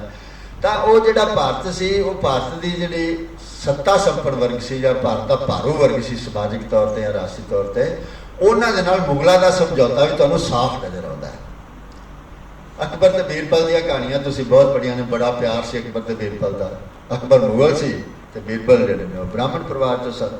ਤੇ ਇਹਦਾ ਇਹ ਇੱਕ ਪ੍ਰਤੀਕ ਹੈ ਕਿ ਮੁਗਲਾਂ ਤੇ ਜਿਹੜੀ ਸੱਤਾਵਾਨ ਵਰਗ ਸੀ, ਜਿਹਨੂੰ ਆਪਾਂ ਅੱਜ ਕੱਲ੍ਹ ਬ੍ਰਾਹਮਣ ਸ਼ਬਦ ਦੇ ਨਾਲ ਵਰਤਦੇ ਹਾਂ, ਉਦੋਂ ਸਗੋਂ ਜ਼ਿਆਦਾ ਵਰਤਿਆ ਜਾਂਦਾ ਸੀ, ਉਹਨਾਂ ਦਾ ਵੀ ਇੱਕ ਸਮਝੌਤਾ ਆਪਸ ਦੇ ਵਿੱਚ ਹੋਇਆ ਕਿ ਇਹ ਸਾਰਾ ਜਿਹੜਾ ਇਕਾਈ ਹੈ ਇਹਨੂੰ ਆਪਾਂ ਰਲ ਮਿਲ ਕੇ ਤੈਨੂੰ ਜਿਹੜੇ ਇਹਨਾਂ ਆਪਣੇ ਕਾਬੂ 'ਚ ਰੱਖੀਏ ਔਰ ਇਹ ਆਪਣੇ ਰਾਜ ਸੱਤਾ ਜਿਹੜੀ ਇੱਥੇ ਕਾਇਮ ਰੱਖੀਏ।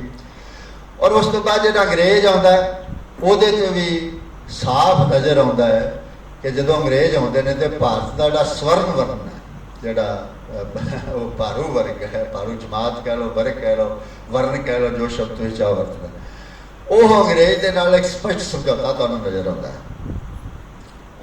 ਜੇ ਭਾਰਤ ਦਾ ਸਵਰਨ ਵਰਨ ਦਾ ਅੰਗਰੇਜ਼ ਨਾਲ ਸਮਝੌਤਾ ਨਾ ਹੁੰਦਾ ਤੇ ਸਾਡੀ ਕੌਮੀ ਗੱਲ, ਕੌਮੀ ਲੜਾਈਆਂ, ਕੌਮੀ ਆਜ਼ਾਦੀਆਂ ਦੀਆਂ ਗੱਲਾਂ ਟੁਰਦੀਆਂ। ਇਸ ਕਰਕੇ ਜਿਹੜਾ ਭਾਰਤ ਦਾ ਭਾਰੂ ਵਰਗ ਤੇ ਅੰਗਰੇਜ਼ ਸੀ, ਇਹਨਾਂ ਨੇ ਰਲ ਕੇ ਇਹ ਵੇਖਿਆ ਵੀ ਇਹ ਜਿਹੜੀ ਕੌਮੀ ਲਹਿਰਾਂ ਨੇ ਭਾਰਤ ਦੇ ਵਿੱਚ ਜੇ ਛਿੜਦੀਆਂ ਨੇ ਤਾਂ ਅੰਗਰੇਜ਼ਾਂ ਨੂੰ ਤਾਂ ਖਤਰਾ ਹੈ ਹੀ ਹੈ। ਕਿਉਂਕਿ ਜੇ ਪੰਜਾਬੀ ਕੌਮ ਦੀ ਗੱਲ ਛੱਡਦੀ ਹੈ ਵੀ ਸਾਨੂੰ ਪੰਜਾਬ ਸਾਡਾ ਆਜ਼ਾਦ ਕਰੋ, ਤਮਿਲ ਦੀ ਛੱਡੀਏ ਤਮਿਲ ਸਾਡਾ ਆਜ਼ਾਦ ਕਰੋ, ਬੰਗਾਲ ਦੀ ਛੱਡੀ ਬੰਗਾਲ ਸਾਡਾ ਆਜ਼ਾਦ ਕਰੋ, ਤਾਂ ਉਹ ਅੰਗਰੇਜ਼ਾਂ ਤੋਂ ਝੱਲਿਆ ਨਹੀਂ ਸੀ ਜਾਣਾ। ਉਹਦਾ ਦਬਾਅ ਇੰਨਾ ਜ਼ਿਆਦਾ ਹੋ ਸਕਦਾ ਸੀ। ਪਹਿਲੀ ਗੱਲ ਤੇ ਉਹ ਭਾਰਤ ਨੂੰ ਇਕੱਠਾ ਨਹੀਂ ਸੀ ਰੱਖ ਸਕਦੇ। ਫਿਰ ਜੇ ਸਾਰੀਆਂ ਕੌਮਾਂ ਆਪਣੇ ਆਪਣੇ ਵੱਖ-ਵੱਖ ਦੇਸ਼ਾਂ ਦੀ ਮੰਗ ਕਰਦੀਆਂ ਤਾਂ ਅੰਗਰੇਜ਼ ਭਾਰਤ ਨੂੰ ਇਕੱਠਾ ਨਹੀਂ ਸੀ ਰੱਖ ਸਕਦੇ। ਔਰ ਇਹ ਜਿਹੜੀ ਜਮਾਤ ਅੱਗੋਂ ਵੇਖ ਰਹੀ ਸੀ ਕੱਲ੍ਹ ਨੂੰ ਭਾਰਤ ਸਾਡੇ ਹੱਥ 'ਚ ਆਉਣਾ ਹੈ, ਉਹਨਾਂ ਨੂੰ ਵੀ ਇਹ ਦੱਸਦਾ ਸੀ ਪਿਆ ਵੀ ਇਹ ਵੱਖ-ਵੱਖ ਜਿਹੜੀਆਂ ਕੌਮੀ ਲਹਿਰਾਂ ਉੱਠਦੀਆਂ ਤੇ ਫਿਰ ਇਹ ਸੱਤਾ ਸਾਡੀ ਸਾਰੇ ਇਸ ਇਲਾਕੇ 'ਤੇ ਨਹੀਂ ਹੋਏਗੀ। ਇਸ ਕਰਕੇ ਜਿਹੜੀਆਂ ਕੌਮੀ ਲਹਿਰਾਂ ਨੇ ਇਹਨਾਂ ਦੀ ਗੱਲ ਨਾ ਹੀ ਤੁਰੇ ਤਾਂ ਚੰਗੀ ਗੱਲ ਹੈ।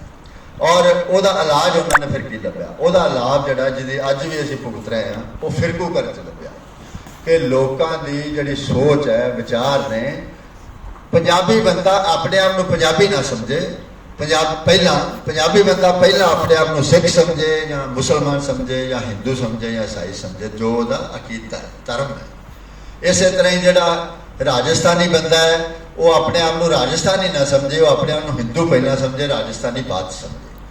ਇਹ ਜਿਹੜਾ ਫਿਰਕੂਕਰਨ ਦੀ ਜਿਹੜੀ ਰਾਜਨੀਤੀ ਸੀ, ਇਹ ਸਾਮਰਾਜ ਨੂੰ ਵੀ ਵਾਰਾ ਖਾਂਦੀ ਸੀ, ਉਹਦੇ ਲਈ ਜ਼ਰੂਰੀ ਸੀ। ਔਰ ਇਹ ਜਿਹੜਾ ਆਉਣ ਵਾਲਾ ਭਾਰਤ ਦਾ ਸੱਤਾਧਾਰੀ ਵਰਗ ਸੀ, ਉਹਦੀ ਲਈ ਲੋੜ ਸੀ ਕਿ ਇਹ ਜਿਹੜੀਆਂ ਕੌਮੀ ਲਹਿਰਾਂ ਨੇ ਹੌਲੀ ਹੌਲੀ ਕਿਸੇ ਤਰ੍ਹਾਂ ਜਿਹੜੀ ਗੱਲ ਹੈ ਕੌਮੀ ਇਹ ਖੁਰਦੀ ਜਾਏ। ਫਿਰ ਤੁਸੀਂ ਵੇਖਦੇ ਹੋ ਕਿ ਅੰਗਰੇਜ਼ਾਂ ਨੇ ਸਰਾਂ ਦੇ ਖਿਤਾਬ ਦਿੱਤੇ, ਬਹੁਤ ਅਹੁਦੇ ਦਿੱਤੇ, ਜ਼ਗੀਰਾਂ ਦਿੱਤੀਆਂ। ਕਿਹਨਾਂ ਨੂੰ ਦਿੱਤੀਆਂ? ਜਿਹੜੇ ਸਾਰੇ ਫਿਰਕਿਆਂ ਦੇ ਵਿੱਚ ਸਭ ਤੋਂ ਫਿਰਕੂ ਬੰਦੇ ਸਨ।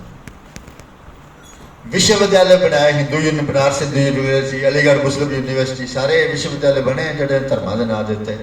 ਔਰ ਜਿਹੜੇ ਬੰਦੇ ਫਿਰਕਿਆਂ ਦੇ ਵਿੱਚ ਫਿਰਕੂ ਵੰਡ ਪਾਉਣ ਵਾਲੇ ਬੰਦੇ ਸਨ, ਉਹ ਜਿਹੜਾ ਉਹਨਾਂ ਨੂੰ ਬੜੇ ਅੰਗਰੇਜ਼ਾਂ ਨੇ ਮਾਣ ਸਨਮਾਨ ਦਿੱਤੇ, ਉਹਨਾਂ ਨੂੰ ਅਹੁਦੇ ਦਿੱਤੇ, ਤਾਕਤ ਬਖਸ਼ੀ ਔਰ ਤਾਕਤ ਦੇ ਨਾਲ ਹਿੱਸੇਦਾਰੀ ਕਰੀ।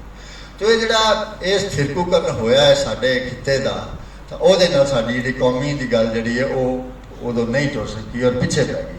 ਔਰ ਜਿਵੇਂ ਮੈਂ ਤੁਹਾਨੂੰ ਦੱਸਿਆ ਕਿ ਸਾਰੀਆਂ ਬਸਤੀਆਂ ਦੀ ਗੱਲ ਹੈ, ਤਾਂ ਬਸਤੀਆਂ ਦੇ ਵਿੱਚ ਜਿਹੜੇ ਦੇਸ਼ ਵੀ ਬਣੇ, ਇੱਕ ਬਹੁਤ ਵੱਡੀ ਜੀ ਮਿਸਾਲ ਜਿਹੜੀ ਤੁਸੀਂ ਸਾਰੇ ਜਾਣਦੇ ਹੋਗੇ, ਆਪਾਂ ਕੁਰਦਾਂ ਦੀ ਮਿਸਾਲ ਲੈ ਸਕਦੇ ਹਾਂ। ਕੁਰਦ ਇੱਕ ਕੌਮ ਨੇ।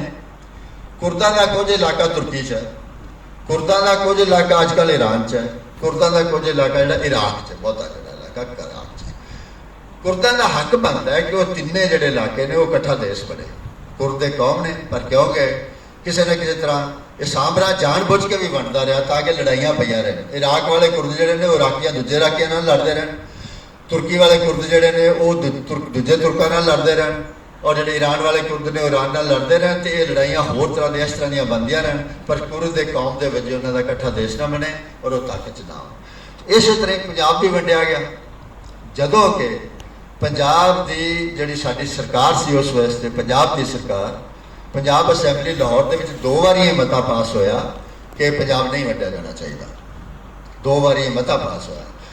ਅਸੈਂਬਲੀ ਜਿਹੜੀ ਚੁਣੀ ਹੋਈ ਅਸੈਂਬਲੀ ਸੀ, ਵਿਧਾਨ ਪਾਲਿਕਾ ਸੀ, ਉਹਦਾ ਮਤਾ ਨਹੀਂ ਮੰਨਿਆ ਗਿਆ, ਪਰ ਕਾਂਗਰਸ ਨੇ, ਅੰਗਰੇਜ਼ਾਂ ਨੇ, ਸਾਡੀ ਜਿਹੜੀ ਪੰਜਾਬ ਦੀ ਅਗਵਾਈ ਸੀ, ਇਹਨਾਂ ਰਲ ਕੇ ਜੋ ਕਰ ਲਿਆ ਸੋ ਕਰ ਲਿਆ ਤੇ ਇਹਨਾਂ ਨੇ ਪੰਜਾਬ ਵੰਡ ਦਿੱਤਾ। ਇਸ ਤਰ੍ਹਾਂ ਬੰਗਾਲ, ਪਹਿਲਾਂ ਅੰਗਰੇਜ਼ਾਂ ਨੇ ਬੰਗਾਲ ਪਹਿਲਾਂ ਵੰਡਿਆ ਜਿਹੜਾ 20ਵੀਂ ਸਦੀ ਦੇ ਸ਼ੁਰੂ ਦੇ ਵਿੱਚ, ਔਰ ਉਹ ਇੰਨਾ ਜ਼ਿਆਦਾ ਉੱਥੇ ਬੰਗਾਲ ਦੇ ਵੰਡਣ ਦੇ ਨਾਲ ਹਿੰਸਾ ਹੋਈ ਔਰ ਐਡਾ ਵੱਡਾ ਅੰਦੋਲਨ, ਅੰਗਰੇਜ਼ਾਂ ਨੂੰ ਹਟ ਕੇ ਬੰਗਾਲ ਇਕੱਠਾ ਕਰਨਾ ਪਿਆ। ਤਾਂ ਇਹ ਬਾਅਦ ਵਿੱਚ ਜਦੋਂ ਭਾਰਤ ਦੀ ਵੰਡ ਹੋਈ, ਬੰਗਾਲ ਦਾ ਇੱਕ ਹਿੱਸਾ ਚਲਾ ਗਿਆ ਪਾਕਿਸਤਾਨ ਨਾਲ, ਪੂਰਬੀ ਪਾਕਿਸਤਾਨ ਸੀ ਜਿਹੜਾ ਅੱਜ ਕੱਲ੍ਹ ਬੰਗਲਾਦੇਸ਼ ਹੈ, ਤੇ ਬਾਕੀ ਇੱਧਰ ਰਹਿ ਗਿਆ। ਤਾਂ ਇਹ ਜਿਹੜੀਆਂ ਬਸਤੀਆਂ ਰਹੇ ਦੇਸ਼ ਨੇ, ਇਹਨਾਂ ਦੇ ਵਿੱਚ ਜਿਹੜੀ ਦੇਸ਼ ਬਣੇ ਨੇ, ਇਹ ਬੜੇ ਸੁਭਾਵਿਕ ਸਹਿਜ ਰੂਪ 'ਚ ਨਹੀਂ ਬਣੇ ਔਰ ਇੱਕ ਤਰ੍ਹਾਂ ਦੇ ਨਾਲ ਘੜੇ ਗਏ ਦੇਸ਼ ਨੇ। ਔਰ ਪਰ ਅੱਜ ਜਿਹੜੀ ਅਸੀਂ ਹੁਣ ਦੁਨੀਆ 'ਚ ਰਹਿ ਰਹੇ ਹਾਂ, ਇਹ ਹੁਣ ਇਕੱਲੇ ਦੇਸ਼ਾਂ ਦੀ ਗੱਲ ਹੀ ਨਹੀਂ ਹੈ, ਜਿਹੜੇ ਬਾਹਰ ਹੈ ਉਹ ਵੀ ਆਰਥਿਕਤਾ ਇੱਕ ਹੋ ਰਹੀ ਹੈ, ਸਭ ਕੁਝ ਜਿਹੜਾ ਆ ਉਹ ਫੈਲ ਰਿਹਾ ਹੈ। ਤਾਂ ਹੁਣ ਸਵਾਲ ਇਹ ਵੇਖ ਕਿ ਇੱਕ ਇਤਿਹਾਸ 70 ਸਾਲ ਦੇ ਅਸੀਂ ਇਤਿਹਾਸ 'ਚੋਂ ਵੀ ਲੰਘ ਆਏ ਹਾਂ, ਅੰਗਰੇਜ਼ਾਂ ਵੇਲੇ ਵੀ ਇੱਕ ਇਤਿਹਾਸ 'ਚੋਂ ਲੰਘ ਆਏ ਹਾਂ। ਅੱਜ ਦੇ ਜਿਹੜੇ ਯੁੱਗ 'ਚ ਅਸੀਂ ਰਹਿ ਰਹੇ ਉਹਦੇ ਵਿੱਚ ਜਿੰਨੀਆਂ ਕੌਮਾਂ ਇਕੱਠੀਆਂ ਹੋ ਕੇ ਇੱਕ ਇਕਾਈ ਤਗੜੀ ਬਣਦੀਆਂ ਨੇ ਪਰ ਬਰਾਬਰੀ ਦੇ ਹੱਕ ਰੱਖਦੀਆਂ ਹੋਈਆਂ, ਉਹ ਜਿਹੜੇ ਅੰਤਰਰਾਸ਼ਟਰੀ ਸਾਮਰਾਜੀ ਦਬਾਅ ਨੇ ਉਹਨਾਂ ਨੂੰ ਜ਼ਿਆਦਾ ਚੱਲ ਸਕਦੀਆਂ ਨੇ।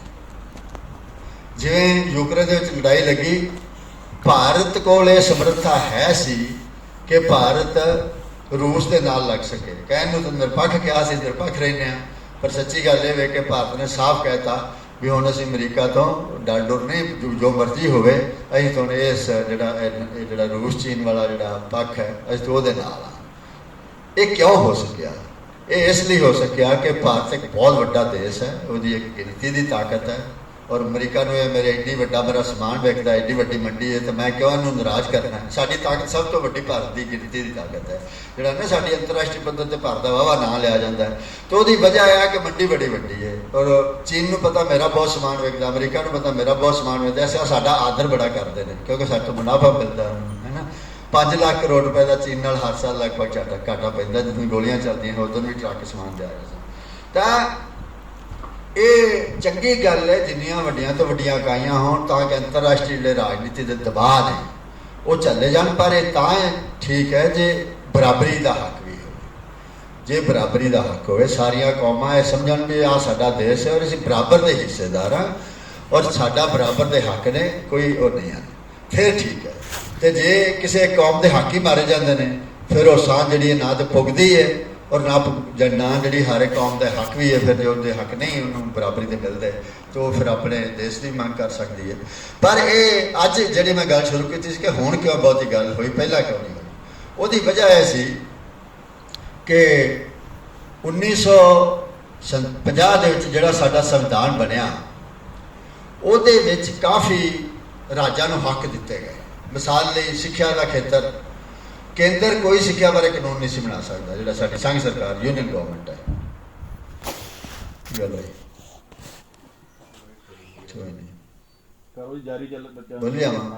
ਕੋਈ ਸਿੱਖਿਆ ਬਾਰੇ, ਹੁਣ ਸਿੱਖਿਆ ਦੀ ਸਾਰੀ ਸਿੱਖਿਆ ਨੀਤੀ ਜਿਹੜੀ ਆਈ 2020 ਹੈ ਉਹ ਕੇਂਦਰ ਨੇ ਬਣਾਈ ਹੈ ਔਰ ਸਾਰੇ ਰਾਜਾਂ ਤੇ ਲਾਗੂ ਕਰ ਦਿੱਤੀ ਹੈ। ਇਸੇ ਤਰ੍ਹਾਂ ਹੀ ਕਾਨੂੰਨ ਤੇ ਅਨੁਸ਼ਾਸਨ ਜਿਹੜਾ ਹੈ, ਲਾਅ ਐਂਡ ਆਰਡਰ ਹੈ, ਪੁਲਿਸ ਬਾਰੇ ਕੇਂਦਰ ਕੋਈ ਕਾਨੂੰਨ ਨਹੀਂ ਸੀ ਬਣਾ ਸਕਦਾ, ਸੰਘ ਸਰਕਾਰ ਕੋਈ ਨਹੀਂ ਬਣਾ ਸਕਦੀ ਕਾਨੂੰਨ। ਹੁਣ ਕੀ ਹੈ ਕਿ ਪੰਜਾਬ ਦਾ DGP ਪੰਜਾਬ ਨਹੀਂ ਲਾ ਸਕਦਾ, ਇਹਨਾਂ ਨੂੰ ਬੰਦਿਆਂ ਦੀ ਇੱਕ ਸੂਚੀ ਘੱਲਣੀ ਪੈਂਦੀ ਹੈ ਕੇਂਦਰ ਕੋਲ, ਸੰਘ ਸਰਕਾਰ ਕੋਲ, ਦਿੱਲੀ ਸਰਕਾਰ ਕੋਲ, ਤੇ ਉਹ ਫਿਰ ਜਿਹੜੀ ਹੈ ਉਹ ਸੂਚੀ ਦੇ ਵਿੱਚੋਂ ਜਿਹੜਾ DGP ਜਿਹੜਾ ਹੁਣ ਤੱਕ ਲਾਇਆ ਜਾਂਦਾ ਹੈ। ਤਾਂ ਇੱਥੋਂ ਤੱਕ ਕਿ ਜੇ ਮੰਨ ਲਓ ਸਾਡੇ ਵਿੱਚੋਂ ਜਿਹੜੀ ਸੰਘ ਸਰਕਾਰ ਹੈ, ਦਿੱਲੀ ਦੀ ਭਾਜਪਾ ਸਰਕਾਰ ਚਾਹੇ ਵੀ ਅਸੀਂ ਪਟਿਆਲੇ 'ਚੋਂ ਬੰਦਾ ਫੜ ਕੇ ਲਿਆਉਣਾ ਹੈ, ਪੰਜਾਬ ਦੀ ਪੁਲਿਸ ਕੋਲ ਕੋਈ ਹੱਕ ਨਹੀਂ ਹੈ ਕਿ ਉਹਨੂੰ ਰੋਕ ਸਕੇ। NIA ਜਿਹੜਾ ਕਾਨੂੰਨ ਬਣਿਆ ਹੈ ਉਹਦੇ ਤਹਿਤ ਜਿਹੜੀ ਕੇਂਦਰੀ ਪੁਲਿਸ ਹੈ, ਕਿਧਰੇ ਵੀ ਜਾ ਕੇ ਕਿਸੇ ਨੂੰ ਵੀ ਫੜ ਕੇ ਲਿਆ ਸਕਦੀ ਹੈ। ਤਾਂ ਜਿਹੜੇ ਰਾਜਾਂ ਨੂੰ 50 ਦੇ ਵਿੱਚ ਟੈਕਸ ਦੀ ਗੱਲ, ਹੁਣ GST ਆ ਗਿਆ, ਕੋਈ ਰਾਜ ਆਪਣਾ ਟੈਕਸ ਨਹੀਂ ਕਰ ਸਕਦਾ, ਟੈਕਸ ਨਹੀਂ ਇਕੱਠਾ ਕਰ ਸਕਦਾ, ਤੇ ਫਿਰ ਅੱਗੋਂ ਕਰ ਕੀ ਸਕਦਾ? ਕੁਛ ਵੀ ਨਹੀਂ ਕਰ ਸਕਦਾ। ਜੋ ਉਹਨੂੰ ਕੇਂਦਰ ਸਰਕਾਰ ਟੈਕਸ ਦੇਗੀ, ਉਹਦੇ ਪੈਸੇ ਹਿੱਸਾ ਦੇਗੀ, ਉਹਦੇ ਨਾਲ ਉਹ ਜਿਹੜਾ ਆਪਣਾ ਉਹ ਹੀ ਕਰ ਸਕਦਾ ਲੋਕਾਂ ਵਾਸਤੇ, ਜੋ ਵੀ ਉਹਨੇ ਕਰਨਾ ਉਹਦੇ ਨਾਲ ਉਹਨੂੰ ਹੀ ਵਰਤ ਸਕਦਾ, ਪਰ ਟੈਕਸ ਲਾ ਹੀ ਨਹੀਂ ਸਕਦਾ। ਜਦੋਂ ਕਿ ਪਹਿਲਾਂ ਔਰ ਸਾਰਾ ਟੈਕਸ ਜਿਹੜਾ ਇਹ ਰਾਜ ਲਾਉਂਦੇ ਸੀ, ਰਾਜ ਟੈਕਸ ਲਾ ਸਕਦੇ ਸੀ, ਉਹਦੇ 'ਚ ਹਿੱਸਾ ਕੇਂਦਰ ਨੂੰ ਬਲਕਿ ਦਿੰਦੇ ਸੀ। ਔਰ ਜਿਹੜੇ ਸਰੋਤ ਨੇ ਸੰਵਿਧਾਨਕ ਤੌਰ ਤੇ ਅੱਜ ਵੀ ਜਿਹੜੇ ਰਾਜ ਦੇ ਸਰੋਤ ਨੇ ਉਹਦੇ ਤੇ ਰਾਜ ਦੀ ਮਾਲਕੀ ਹੈ, ਸੰਘ ਸਰਕਾਰ ਦੀ ਮਾਲਕੀ ਨਹੀਂ ਹੈ, ਦਿੱਲੀ ਸਰਕਾਰ ਦੀ ਮਾਲਕੀ ਨਹੀਂ ਹੈ। ਦਿੱਲੀ ਸਰਕਾਰ ਦਾ ਮੇਰਾ ਮਤਲਬ ਦਿੱਲੀ ਦੀ ਜਿਹੜੀ ਯੂਨੀਅਨ ਗਵਰਨਮੈਂਟ ਹੈ, ਨਾ ਕਿ ਦਿੱਲੀ ਦੀ ਜਿਹੜੀ ਆਪਣੀ ਆਪ ਦੀ ਸਰਕਾਰ ਹੈ, ਭਾਜਪਾ ਦੀ ਸਰਕਾਰ ਦੀ ਗੱਲ ਕਰ। ਤਾਂ ਜਿਹੜੇ ਰਾਜਾਂ ਦੇ ਸਰੋਤ ਨੇ ਉਹ ਮਾਲਕੀ ਨੇ ਰਾਜਾਂ ਦੀ, ਉਹ ਉਹਨਾਂ ਦੀ ਮਾਲਕੀ ਹੈ। ਪਰ ਤੁਹਾਡੇ ਸਾਹਮਣੇ ਵੀ ਕੀ ਹੁੰਦਾ ਪਿਆ ਸਾਰਾ ਕੁਝ, ਕਿਸ ਤਰ੍ਹਾਂ ਦੇ ਨਾਲ ਦਖਲਅੰਦਾਜ਼ੀ ਜਿਹੜੀ ਉਹ ਸਰੋਤਾਂ ਦੇ ਜਿਹੜੇ ਨੇ ਜਿਹੜੇ ਪਾਣੀਆਂ ਦੇ ਹੱਕ ਤੇ ਖੋਹ ਹੀ ਲੈ ਗਏ ਨੇ। ਸਾਰੇ ਦੇਸ਼ 'ਚ ਲਗਭਗ ਜਿਹੜਾ ਨਵਾਂ ਕਾਨੂੰਨ ਬਣਿਆ ਉਹਦੇ ਨਾਲ ਜਿਹੜੇ ਪਾਣੀਆਂ ਦਾ ਸਰੋਤ ਆ ਉਹਦਾ ਰਾਜ ਕਿਸੇ ਕੋਲ ਹੱਕ ਹੀ ਕੋਈ ਨਹੀਂ, ਕੇਂਦਰ ਸਰਕਾਰ ਜਿਹੜਾ ਕਾਨੂੰਨ ਬਣਾਏਗਾ ਉਹਨੂੰ ਮੰਨਣਾ ਪਏਗਾ। ਤਾਂ ਇਹ ਜਿਹੜੇ ਹੱਕ ਖੋਹ ਲਏ ਗਏ ਨੇ ਸਾਨੂੰ 50 ਦੇ ਵਿੱਚ ਮਿਲੇ ਵੀ ਸਨ, ਉਹ ਬਹੁਤ ਜ਼ਿਆਦਾ ਹੱਕ ਖੋਹ ਲਏ ਗਏ ਨੇ, ਔਰ ਉਹਦੇ ਨਤੀਜੇ ਸਾਡੇ ਸਾਹਮਣੇ ਨੇ ਕਿ ਸਾਡਾ ਦੇਸ਼ ਕਾਫੀ ਰਾਜਸੀ ਸੰਕਟ ਦੇ ਵਿੱਚ ਹੈ। ਜੇ ਔਰ ਇਹ 47 ਤੋਂ ਲੈ ਕੇ ਕਿਸੇ ਨਾ ਕਿਸੇ ਰੂਪ ਵਿੱਚ 40 ਤੇ ਨਹੀਂ, ਤਾਂ ਤੁਸੀਂ ਵੇਖੋ ਕਿ 47 ਤੋਂ ਬਾਅਦ ਹੀ ਕਸ਼ਮੀਰ ਦਾ ਮਸਲਾ ਉਦੋਂ ਦਾ ਭਖਿਆ ਹੋਇਆ ਹੈ, ਔਰ ਅਸੀਂ ਕਸ਼ਮੀਰ ਦੇ ਨਾਲ ਇੱਕ ਸਮਝੌਤਾ ਕੀਤਾ, 370 ਧਾਰਾ ਬਣਾਈ ਕਿ ਕੋਈ ਵੀ ਕਸ਼ਮੀਰ ਦੇ ਉੱਤੇ ਕੇਂਦਰ ਸਰਕਾਰ ਦਾ ਲਾਗੂ ਨਹੀਂ ਹੋ ਸਕਦਾ ਕਾਨੂੰਨ ਜਿਹੜਾ ਦਿੱਲੀ ਸਰਕਾਰ ਦਾ, ਜਿੰਨਾ ਚਿਰ ਕਸ਼ਮੀਰ ਦੀ ਵਿਧਾਨ ਸਭਾ ਉਹਨੂੰ ਪਾਸ ਨਹੀਂ ਕਰਦੀ। ਔਰ ਨਾਲ ਦੀ ਨਾਲ ਜਿਹੜਾ ਕੇਂਦਰ ਦਾ ਮੁੱਖ ਮੰਤਰੀ ਉਹਨੂੰ ਪ੍ਰਧਾਨ ਮੰਤਰੀ ਕਿਹਾ ਜਾਂਦਾ ਹੈ। ਜਿਹੜਾ ਸੰਵਿਧਾਨਕ ਤੌਰ ਤੇ ਕੇਂਦਰ ਦਾ ਮੁੱਖ ਮੰਤਰੀ ਪ੍ਰਧਾਨ ਮੰਤਰੀ ਹੈ, ਉਹਨੂੰ ਜਿਹੜਾ ਆ ਉਹਦਾ ਜੇ ਅਨੁਵਾਦ ਕੀਤਾ ਜਾਏ ਉਰਦੂ 'ਚ ਤਾਂ ਉਹਨੂੰ ਪ੍ਰਾਈਮ ਮਿਨਿਸਟਰ ਕਿਹਾ ਜਾਏਗਾ। ਇਸੇ ਤਰ੍ਹਾਂ ਜਿਹੜਾ ਆ ਨਾਗਾਲੈਂਡ ਦੇ ਵਿੱਚ ਕਿੰਨੇ ਜਿਨ੍ਹਾਂ ਨੂੰ ਵੱਖ-ਵੱਖ ਦੀ ਲੋਦਲ ਕਹਿੰਦੇ ਨੇ, ਕਿੰਨੇ ਉੱਤਰ ਪੂਰਬ ਦੇ ਵਿੱਚ ਹਾਲੇ ਵੀ ਨਾਗਾਲੈਂਡ ਦੇ ਨਾਲ ਜਿਹੜਾ ਭਾਰਤ ਸਰਕਾਰ ਦਾ ਸਮਝੌਤਾ ਹੋਇਆ ਉਹਦੇ ਵਿੱਚ ਇਹ ਹੈ ਕਿ ਨਾਗਾਲੈਂਡ ਦਾ ਆਪਣਾ ਝੰਡਾ ਹੋਏਗਾ ਨਾ, ਉਹਨਾਂ ਦਾ ਇੱਕ ਕਹਿਣ ਵਾਲੇ ਤੇ ਆਉਂਦੇ ਨੇ ਪਾਸਪੋਰਟ ਵੀ ਹੋਏਗਾ। ਹਾਲੀ ਉਹ ਗੱਲਾਂ ਬਿਲਕੁਲ ਜਿਹੜੀਆਂ ਰਸਮੀ ਤੌਰ ਤੇ ਬਾਹਰ ਨਹੀਂ ਆਈਆਂ, ਔਰ ਉਹ ਸਰਕਾਰ ਮੰਨੀ ਹੋਈ ਉਹ ਗੱਲਾਂ ਨੂੰ, ਪਰ ਉਹਨੂੰ ਲਾਗੂ ਨਹੀਂ ਕਰ ਰਹੀ। ਉਹ ਫਿਰ ਕਦੇ ਕਦੇ ਗੱਲ ਉੱਠਦੀ ਔਰ ਤਾਂ ਜੇ ਤੁਸੀਂ ਇੱਕ ਹੋਰ ਮੈਂ ਤੁਹਾਨੂੰ ਤੱਥ ਦੱਸਣਾ ਚਾਹੁੰਦਾ ਕਿ ਭਾਰਤ ਇੱਕ ਬਹੁ ਕੌਮੀ ਦੇਸ਼ ਹੈ, ਇਹਦਾ ਰਾਜਸੀ ਪ੍ਰਗਟਾਵਾ ਕਿਵੇਂ ਹੋ ਰਿਹਾ, ਔਰ ਹੋ ਰਿਹਾ ਕਿਸੇ ਨਾ ਕਿਸੇ ਰੂਪ ਦੇ ਵਿੱਚ, ਭਾਵੇਂ ਇੱਕ ਠੀਕ ਰਾਜਸੀ ਪ੍ਰੋਗਰਾਮ ਦੇ ਤੌਰ ਤੇ ਨਹੀਂ ਹੋ ਰਿਹਾ, ਪਰ ਜਿਹੜੀ ਲੋਕਾਂ ਦੇ ਅੰਦਰ ਕੌਮੀ ਭਾਵਨਾਵਾਂ ਨੇ ਉਹਨਾਂ ਦਾ ਪ੍ਰਗਟਾਵਾ ਰਾਜਸੀ ਤੌਰ ਤੇ ਬਹੁਤ, ਜਦੋਂ ਤੋਂ ਜਿਹੜੀ ਸਾਡੀ ਯੂਨੀਅਨ ਗਵਰਨਮੈਂਟ ਹੈ, ਸੰਘ ਸਰਕਾਰ ਹੈ, ਜਦੋਂ ਤੋਂ ਉਹਨੇ ਕੇਂਦਰ ਦੇ ਹੱਕਾਂ 'ਤੇ ਛਾਪਾ ਮਾਰਨਾ ਸ਼ੁਰੂ ਕੀਤਾ ਹੈ, ਤਾਂ ਉਹਦਾ ਪ੍ਰਗਟਾਵਾ ਰਾਜਸੀ ਤੌਰ ਦੇ ਉੱਤੇ ਵੋਟਾਂ 'ਚ ਹੀ ਹੋ ਰਿਹਾ। ਤੁਸੀਂ ਵੇਖੋ ਕਿ ਪਹਿਲਾਂ ਦੋ ਹੀ ਦਲ ਹੁੰਦੇ ਸਨ ਖੇਤਰੀ, ਜੇ ਉੱਤਰ ਪੂਰਬ ਨੂੰ ਥੋੜਾ ਪਾਸੇ ਰੱਖ ਦਈਏ, ਤਮਿਲਨਾਡੂ DMK ਸੀ ਤੇ ਜਿਹੜਾ ਪੰਜਾਬ ਦੇ ਵਿੱਚ ਅਕਾਲੀ ਦਲ ਸੀ। ਕੋਈ ਹੋਰ ਖੇਤਰੀ ਦਲ ਦਾ ਤੁਹਾਨੂੰ ਨਾਮ ਹੀ ਨਹੀਂ ਸੁਣਿਆ ਹੋਣਾ, ਪਰ ਔਰ ਇਹ ਖੇਤਰੀ ਦਲ ਨੂੰ ਕਿੰਨੇ ਕੁ ਵੋਟ ਪੈਂਦੇ ਸੀ? 5-7% ਸਾਰੇ ਭਾਰਤ ਦੇ ਟੋਲ ਬਣ ਕੇ ਵੋਟ ਪਾਉਂਦੇ ਸੀ। ਅੱਜ ਜੇ ਸਾਰੇ ਜਿੰਨੀਆਂ ਵੋਟਾਂ ਪੈਂਦੀਆਂ ਨੇ ਲੋਕ ਸਭਾ ਦੀਆਂ ਦੀ ਗੱਲ ਕਰੀਏ ਤਾਂ ਜਿਨ੍ਹਾਂ ਨੂੰ ਕੌਮੀ ਪਾਰਟੀਆਂ, ਰਾਸ਼ਟਰੀ ਪਾਰਟੀਆਂ ਕਹਿੰਦੇ ਨੇ, ਕਾਂਗਰਸ ਜਾਂ ਭਾਜਪਾ, ਔਰ ਵਿੱਚ ਹੀ ਆਪਣੇ ਖੱਬਿਆਂ ਨੂੰ ਜੇ ਮੰਨ ਲਈਏ ਤਾਂ ਇਹ 50% ਤੋਂ ਵੱਧ ਵੋਟਾਂ ਨਹੀਂ ਪੈਂਦੀਆਂ ਇਹਨਾਂ ਨੂੰ। ਔਰ ਭਾਜਪਾ ਨੇ ਆਪਣੇ ਸਾਰੇ ਹੱਥਕੰਡੇ ਵਰਤ ਕੇ, ਫਿਰਕੂ ਹੱਥਕੰਡਾ, ਡੰਡੇ ਦਾ ਹੱਥਕੰਡਾ, ਔਰ ਮੈਂ ਤਾਂ ਕਹਿੰਦਾ ਮਸ਼ੀਨ ਵੀ ਵਰਤਦੇ ਨੇ, ਸਾਰੇ ਹੱਥਕੰਡੇ ਵਰਤ ਲਏ ਨੇ ਹਰ ਤਰ੍ਹਾਂ ਦੇ ਜਿਹੜੇ ਨੇ ਸਮਾਜ ਨੂੰ ਪਾੜਨ ਦੇ, ਪਰ ਫਿਰ ਵੀ ਭਾਜਪਾ 40% ਤੋਂ ਅੱਗੇ ਨਹੀਂ ਵੱਧ ਪਾ ਰਹੀ।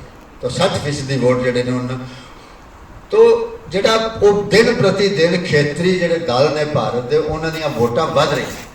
ਇਹ ਕਿਉਂ ਵੱਧ ਰਹੀਆਂ ਨੇ ਕਿ ਲੋਕਾਂ ਨੂੰ ਅੰਦਰ ਇਹ ਭਾਵਨਾ ਲੱਗ ਰਹੀ ਹੈ ਕਿ ਜਿਵੇਂ ਅਸੀਂ ਹਿੱਸੇਦਾਰ ਜੇ ਨਹੀਂ ਪੂਰੀ ਤਰ੍ਹਾਂ ਉਸ ਤਰ੍ਹਾਂ ਦੇ ਨਾਲ ਜਿਹੜੀਆਂ ਕਾਂਗਰਸ ਜਾਂ ਭਾਜਪਾ ਜਿਹੜੀਆਂ ਰਾਸ਼ਟਰੀ ਪਾਰਟੀਆਂ ਨੇ ਇਹਨਾਂ ਦੀਆਂ ਸਰਕਾਰਾਂ ਸਾਨੂੰ ਸਾਰਿਆਂ ਨੂੰ ਕੌਮਾਂ ਨੂੰ ਹਿੱਸੇਦਾਰ ਬਰਾਬਰ ਦਾ ਜਾਂ ਨਹੀਂ ਬਣਦੇ ਲੱਗਦੇ, ਉਹਨਾਂ ਨੂੰ ਮਹਿਸੂਸ ਹੁੰਦਾ ਜਾਂ ਹੋਰ ਸੱਚ ਵੀ ਹੈ।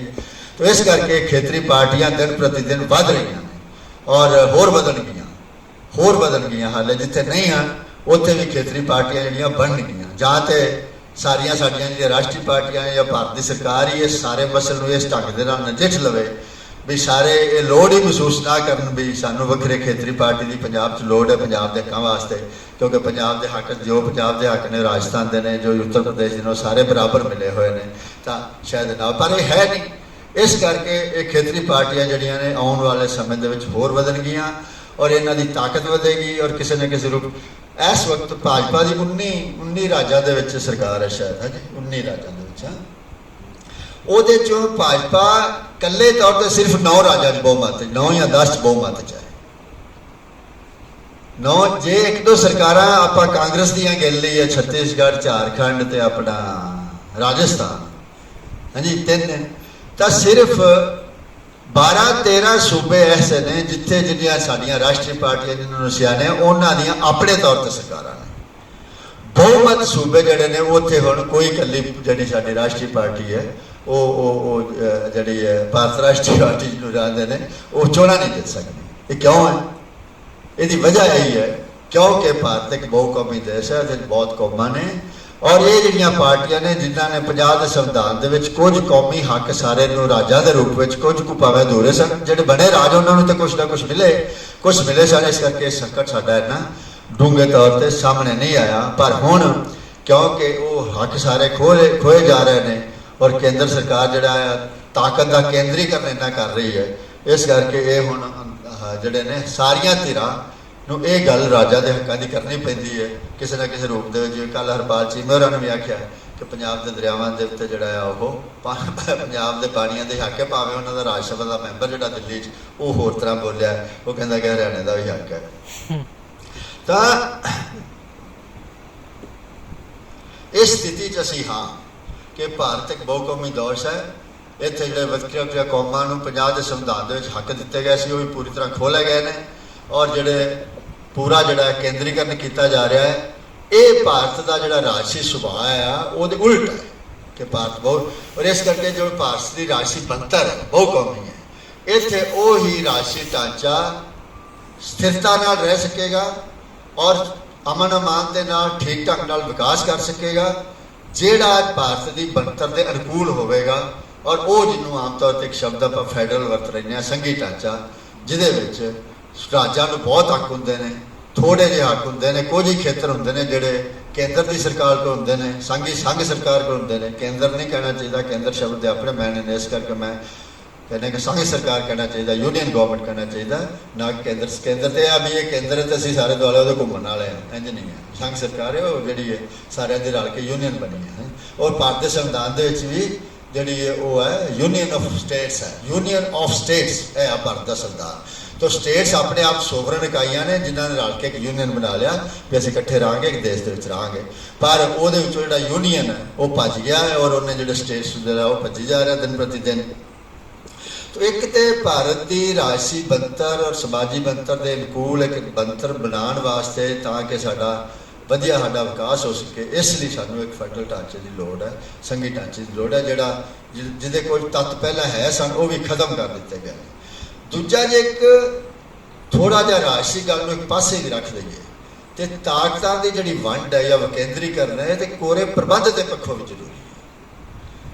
जे पंजाबी यूनीवर्सिटी नूं कह दिता जाए भी आ तुहाडा साल का पैसा पक्का, हाँ जी ये तुसीं खर्च करना है, पंजाबी यूनीवर्सिटी अपने फैसले झट कर लूगी। हाँ तो जे पंजाबी यूनीवर्सिटी नूं हर 2 महीने बाद पैना भी साडी ग्रांट जारी करो तो पंजाबी यूनीवर्सिटी का वाइस चांसलर भी चाह के भी किवें वधिया प्रबंध कर लेगा, वो चिंता है पई भी ग्रांट आई है कि नहीं है। अकादमिक जी विकास है, अकादमिक प्रोग्राम ने, अकादमिक गल्लां ने, वो टाइम ही नहीं होते। शाम अज सवेर तो शाम तक तनख्वाह वाले उत्ते धरना मार के बैठे रहो, किवें देने है ना।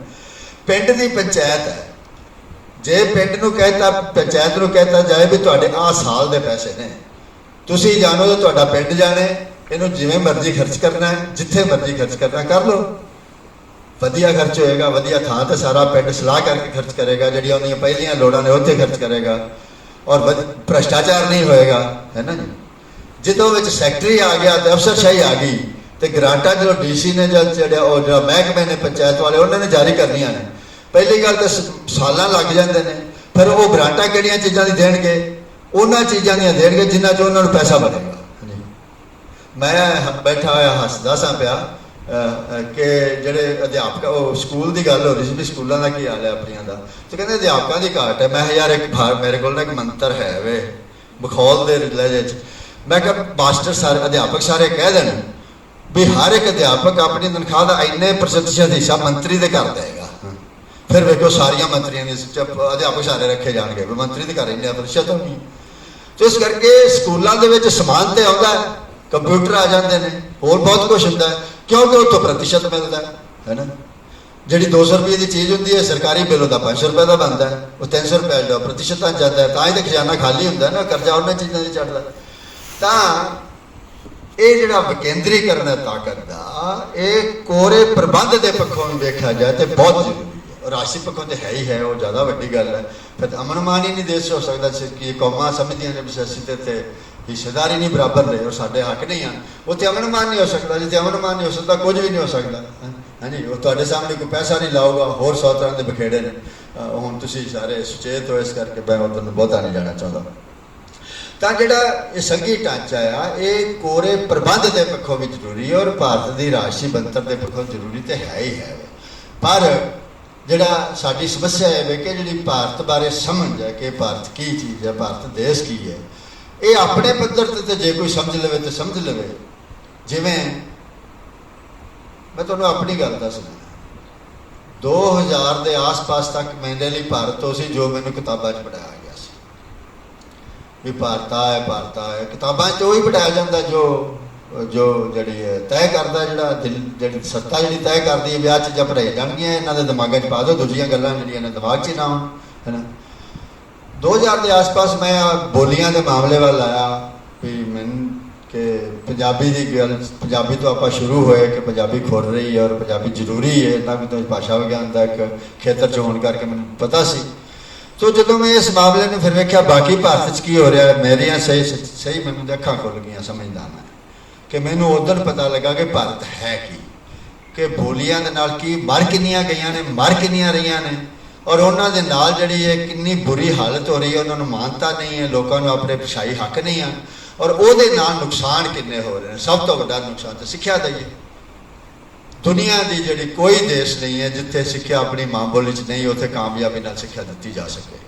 वो होर भी बड़े नतीजे निकलते हैं, गरीब अमीर का पाड़ा वध होंदा जे मां बोली च ना सिक्ख्या होवे ते। पर जो पाड़े पुड़े वाली गल्लां वाली छड्ड भी दईए तो इवन जो बुरजुआ समाज है, सरमायादारी समाज भी सिक्ख्या जो मां बोली च नहीं देगा तो वह भी ठीक विकास नहीं हो सकेगा। वो कोल ठीक इंजीनियर नहीं होणगे, विज्ञानिक नहीं होणगे, चंगे ज्ञान विज्ञान वाले जिन्हें जिन्होंने आप कहने स्किल्ड बंदे, हुनर वाले बंदे ही नहीं होणगे, क्योंकि उन्होंने पढ़ाया गया कोपरी भाषा वो सारिया तकनीकां हुनर ज्ञान विज्ञान वो दिमाग का हिस्सा ही नहीं चंगी तरह बन सकिया, वो रट्टे मारे ने और वो अभ्यास उन्हें किया कुछ नहीं है। तो इस करके मैनू माड़ा जहा पता लगा भी भारत है ही वखरी चीज़, बोलियां के राही भारत को वेखण की कोशिश की तो फिर मैनू भारत की आ तस्वीर मेरे सामने बनी जी मैं तुहाडे नाल सांझी कर रहा हाँ। तो जिहड़ा भारत दे मैं खब्बियां की गल तो की हुई है जिन्होंने मैं नाल रहा हाँ जी, अज भी जी भारत के प्रति समझ है वो किधरों भी फड़ी जा सकती है, भावें राजसी हक्कां तो पढ़ लो, भावें बोलियां के हक्कां तो पढ़ लो, भावें किसी होर अर्थचारे तो पढ़ लो। मैं तुहानूं एक बोलियां की मिसाल दे के दसना वा कि भारत की बनतर बारे जिहड़े भारत के राजसी तौर पर आगू ने उन्हां दी की समझ है। केरल दे विच खब्बी धिर दी सरकार रही है बड़ा चिर, हाले भी अज भी हुई है। केरल दे विच 2016 दसंबर तक सारिया नौकरियां के इम्तिहान सिर्फ अंग्रेजी च होंदे सन, सिर्फ अंग्रेजी। मलयालम आप समझने दक्खन वाले अपन बोलियां बारे बड़े सचेत ने, असं तो बहुत सचेत हाँ उन्होंने, कानून भी कानूनी हक भी पंजाबी को जिन्हें ने भारत की किसी बोली नहीं अज तक मिले। केरल के 16 दिसंबर जी 2016 तक, दिसंबर 2016 तक सारे नौकरियां के मलयालम इम्तिहान जो अंग्रेजी च होंदे सन। तो यह मतलब कि इस अंग्रेजी इम्तिहान होंगे तो गरीब को तो नौकरी मिलती नहीं छेती करके, क्योंकि जी तेरे सारे खर्चा मर्चा ट्यूशन सब कुछ चाहिए, घरे परिवारिक पिछोकड़ चाहिए, वो गरीबों को तो है ही नहीं। दिसंबर 2016 कांग्रेस की सरकार ने एक बिल साढ़े संगठन जोड़े फौली वाले संगठन उन्होंने दबाव हेठ बिल लिया कि केरल के इम्तिहान जोड़े ने वो नौकरियों के मलयाली च भी हो, ये नहीं मलयाली च ही हो, 2020 तक ही आ जाओ। वो बिल पास हो गया, कांग्रेस सरकार ने पास कर दिता। आ नवी सरकार जी खब्बियां की आई मेरे विचारधारा वाली, उन्होंने तो भी ये बिल लागू करवाने वास्ते उत्थे धरने देने पे त्रिवेंद्रम भी बिल तो पास कर सरकार करके तो लागू तो करो।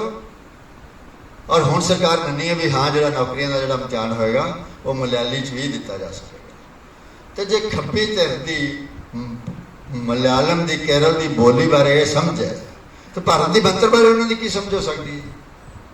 ਭਾਰਤ ਦੀ ਰਾਸ਼ਟਰੀ ਬਣਤਰ ਬਾਰੇ ਉਹਨਾਂ ਦੀ ਕੀ ਸਮਝ ਹੋ ਸਕਦੀ ਹੈ? ਤੇ ਜੇ ਤੁਹਾਡੀ ਭਾਰਤ ਦੀ ਰਾਸ਼ਟਰੀ ਬਣਤਰ ਬਾਰੇ ਸਮਝ ਜਿਹੜੀ ਉਹ ਸਹੀ ਹੀ ਨਹੀਂ ਹੈ, ਜੋ ਹਕੀਕਤ ਹੈ ਭਾਰਤ ਦੀ ਉਹਦੇ ਅਨੁਸਾਰ ਨਹੀਂ ਹੈ, ਤਾਂ ਫਿਰ ਤੁਸੀਂ ਕੀ ਰਾਸ਼ਟਰੀ ਪ੍ਰੋਗਰਾਮ ਬਣਾਓਗੇ, ਤੁਸੀਂ ਰਾਸ਼ਟਰੀ ਗਤੀਵਿਧੀ ਕੀ ਕਰੋਗੇ? ਔਰ ਨਤੀਜਾ ਤੁਹਾਡੇ ਸਾਹਮਣੇ ਹੈ। ਸਭ ਤੋਂ ਵੱਡੀ ਪਾਰਟੀ ਸੀ ਲੋਕ ਸਭਾ ਦੇ ਵਿੱਚ ਜਿਹੜੀ CPI 1952 ਦੇ ਵਿੱਚ 12 MLA ਪੰਜਾਬ 'ਚ ਸਿੱਧੇ ਹਨ ਖੱਬਿਆਂ ਦੇ CPI ਦੇ 1952 ਤੋਂ 12 MLA ਦਿੱਤੇ ਸੀ। ਹੁਣ ਤੁਹਾਡੇ ਸਾਹਮਣੇ 1200 ਵੋਟ ਨਹੀਂ ਪੈਂਦੀ MP ਜਿਸ ਕੋਲੇ।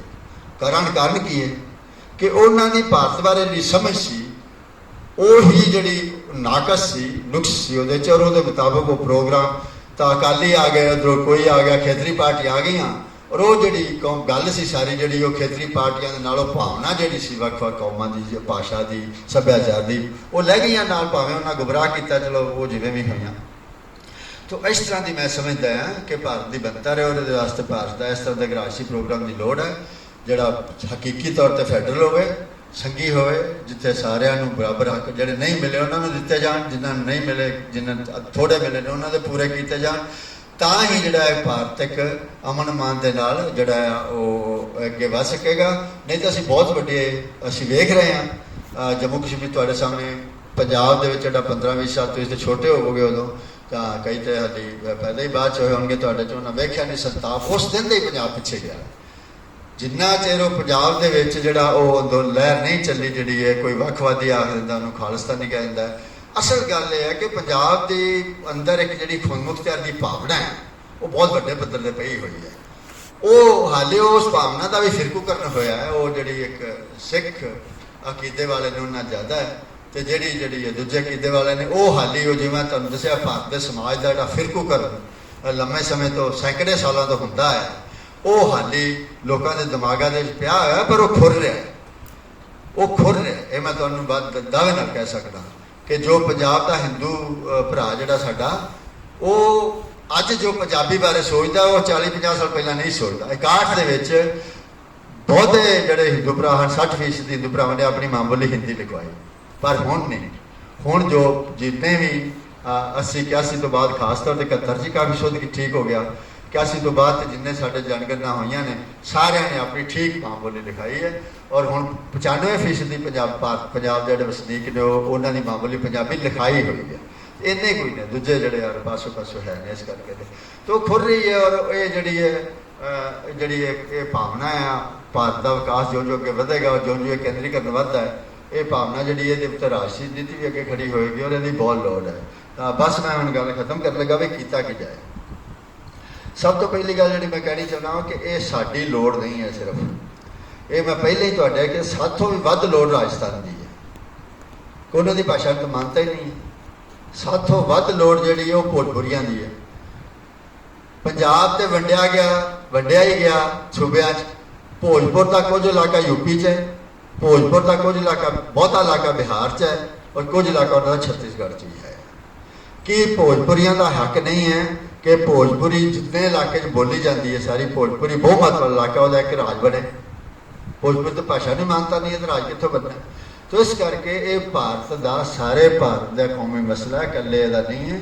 ਤੋ ਭਾਰਤ ਦੀਆਂ ਸਾਰੀਆਂ ਕੌਮਾਂ ਨੂੰ ਜਿਹੜੇ ਆਪਸ ਦੇ ਵਿੱਚ ਇਹ ਸੰਵਾਦ ਰਚਾਉਣਾ ਚਾਹੀਦਾ ਔਰ ਸੰਗਠਨ 'ਚ ਹੋਣਾ ਚਾਹੀਦਾ, ਇਕੱਠੇ ਹੋਣਾ ਚਾਹੀਦਾ ਔਰ ਇਸ ਗੱਲ ਨੂੰ ਨਜਿੱਠਿਆ ਜਾਏ ਠੀਕ ਢੰਗ ਦੇ ਨਾਲ, ਤਾਂ ਕਿ ਕਿਸੇ ਦਾ ਵੀ ਨੁਕਸਾਨ ਨਾ ਹੋਵੇ। ਨਹੀਂ ਤੇ ਕਦੀ ਕਸ਼ਮੀਰ 'ਚ ਗੱਲ ਉੱਠਦੀ ਹੈ, ਉੱਥੇ ਖੂਨੋ ਖਰਾਬਾ ਹੁੰਦਾ, ਕਦੀ ਪੰਜਾਬ 'ਚ ਉੱਠਦੀ ਉੱਥੇ ਹੁੰਦੀ, ਕਦੀ ਨਾਗਾਲੈਂਡ 'ਚ ਉੱਠਦੀ ਉੱਥੇ, ਕਦੀ ਤਮਿਲਨਾਡੂ 'ਚ। 200 ਬੰਦਾ ਸ਼ਹੀਦ ਹੋ ਗਿਆ ਸੀ ਹਿੰਦੀ ਦੇ ਵਿਰੋਧ ਦੇ ਵਿੱਚ 1965 ਦੇ ਵਿੱਚ ਤਮਿਲਨਾਡੂ 'ਚ। ਇਹ ਕਹਿੰਦੇ ਹਿੰਦੀ ਨੂੰ ਰਾਸ਼ਟਰ ਭਾਸ਼ਾ ਬਣਾਉਣਾ ਹੈ, ਇਕੱਲੀ ਹਿੰਦੀ ਰਾਜ ਭਾਸ਼ਾ ਹੋਗੀ, ਅੰਗਰੇਜ਼ੀ ਨਹੀਂ ਹੋਏਗੀ 65 'ਚ, ਕਿਉਂਕਿ 15 ਸਾਲਾਂ ਲਈ ਬਣਾਈਆਂ ਸੀ ਦੋ ਜਿਹੜੀਆਂ ਨੇ ਅੰਗਰੇਜ਼ੀ ਤੇ ਹਿੰਦੀ। ਫਿਰ ਕਿਹਾ ਸੀ 65 ਤੋਂ ਬਾਅਦ ਹਿੰਦੀ ਹੋ ਜਾਏਗੀ। ਤਾਂ ਜਦੋਂ ਭਾਰਤ ਸਰਕਾਰ ਨੇ ਹਿੰਦੀ ਨੂੰ ਇਕੱਲੀ ਰਾਜ ਭਾਸ਼ਾ ਬਣਾਉਣ ਦੀ ਕੋਸ਼ਿਸ਼ ਕੀਤੀ ਤਾਂ 200 ਬੰਦਾ ਮਤਲਬ ਸ਼ਹੀਦ ਹੋ ਗਿਆ ਤਮਿਲਨਾਡੂ ਦੇ ਵਿੱਚ। ਔਰ ਇਹ ਭਾਵਨਾ ਵਧੀ ਹੈ। ਇਹ 65 ਦੀ ਗੱਲ ਕਰ ਰਿਹਾ, ਜਦੋਂ ਹਾਲੀ ਭਾਰਤ ਦੇ ਅੰਦਰ ਇਹ ਕੌਮੀ ਭਾਵਨਾ ਬਹੁਤ ਘੱਟ ਸੀ। ਹਾਲੀ ਸੰਵਿਧਾਨ ਦੇ ਵਿੱਚ ਸਾਡੇ ਹੱਕ ਜਿਹੜੇ ਰਾਜਾਂ ਨੂੰ ਜ਼ਿਆਦਾ ਸਨ, ਉਸ ਤੋਂ ਬਾਅਦ ਬਹੁਤ ਖੋਲ੍ਹੇ ਗਏ ਤੇ ਉਹ ਵਧੀ ਹੈ। ਤਾਂ ਇਸੇ ਤਰ੍ਹਾਂ ਹੀ ਕਈ ਥਾਵਾਂ ਦੇ ਉੱਤੇ ਜਿਹੜਾ ਆ ਹੁੰਦੀ ਹੈ। ਤਾਂ ਸਾਰਿਆਂ ਨੂੰ ਇਹ ਮਿਲ ਬਹਿ ਕੇ ਇਕੱਠੇ ਹੋਣ ਦੀ ਲੋੜ ਹੈ। ਔਰ ਜਿਵੇਂ ਕਿ ਸਾਮਰਾਜ ਦੇ ਅਸੀਂ ਜਿਹੜੇ ਆ ਗੈਂਗ ਹੀ ਨੇ, ਚਾਹੇ ਉਹ ਮਤਲਬ ਨਾਟੋ ਵਾਲਾ ਗੈਂਗ ਹੋਵੇ, ਚਾਹੇ ਹੁਣ ਰੂਸ ਤੇ ਚੀਨ ਵਾਲਾ ਹੋਵੇ, ਉਹ ਲੜਾਈ ਉਹਨਾਂ ਦੀ ਆਪਸ 'ਚ ਹੈ। ਤੇ ਇਹਨਾਂ ਦੇ ਦਬਾਵਾਂ ਤੋਂ ਬਚਣ ਵਾਸਤੇ ਸਾਨੂੰ ਸਾਰੀਆਂ ਕੌਮਾਂ ਨੂੰ, ਜਿੰਨੀਆਂ ਕੌਮਾਂ ਇਕੱਠੀਆਂ ਹੋ ਕੇ ਇੱਕ ਭਾਈਚਾਰੇ ਦਾ ਵਧੀਆ ਤਾਕਤ ਬਣਾਉਣੀਆਂ ਸੀ। ਉਹਨਾਂ ਜਿਹੜੇ ਅੰਤਰਰਾਸ਼ਟਰੀ ਗੁੰਡਾਗਰਦੀ ਰਾਸ਼ੀ ਹੈ ਉਹਦੇ ਤੋਂ ਅਸੀਂ ਬਚੇ ਰਹਾਂਗੇ।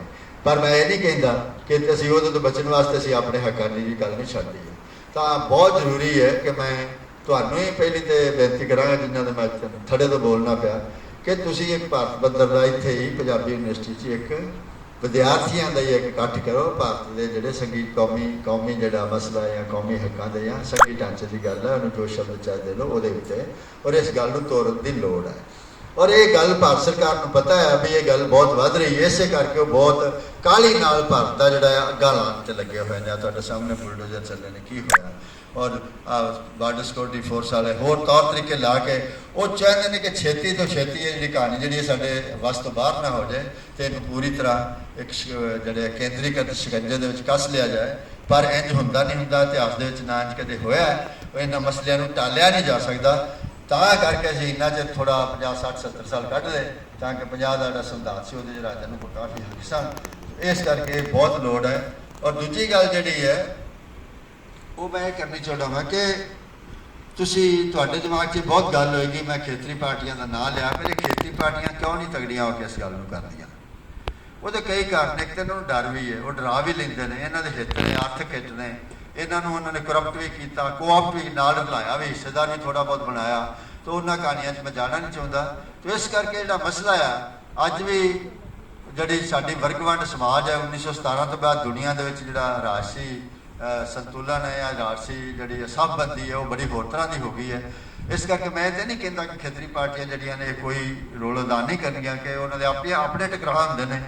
ਦੋ ਸੰਸਾਰ ਜੰਗਾਂ ਜਿਹੜੀਆਂ ਨੇ ਇਹ ਸਰਮਾਏਦਾਰਾਂ ਦੀਆਂ ਆਪਸੀ ਲੜਾਈਆਂ ਹੋਈਆਂ ਸਨ, ਪੂੰਜੀ ਦੀਆਂ ਲੜਾਈਆਂ ਸਨ, ਤੇ ਇਹਨਾਂ ਦੇ ਵੀ ਆਪਸੀ ਟਕਰਾਅ ਨੇ। ਹਾਂਜੀ, ਜੇ ਆਖਿਰਕਾਰ ਅਕਾਲੀ ਦਲ ਨੂੰ ਅਸਤੀਫਾ ਦੇ ਕੇ ਨਿਕਲਣਾ ਪਿਆ ਤਾਂ ਇਹ ਵੀ ਇਹਦੇ 'ਚ ਅਦਾ ਕਰ ਸਕਦੇ ਨੇ ਰੋਲ, ਪਰ ਬਹੁਤੀ ਟੇਕ ਨਹੀਂ ਰੱਖਣੀ ਚਾਹੀਦੀ।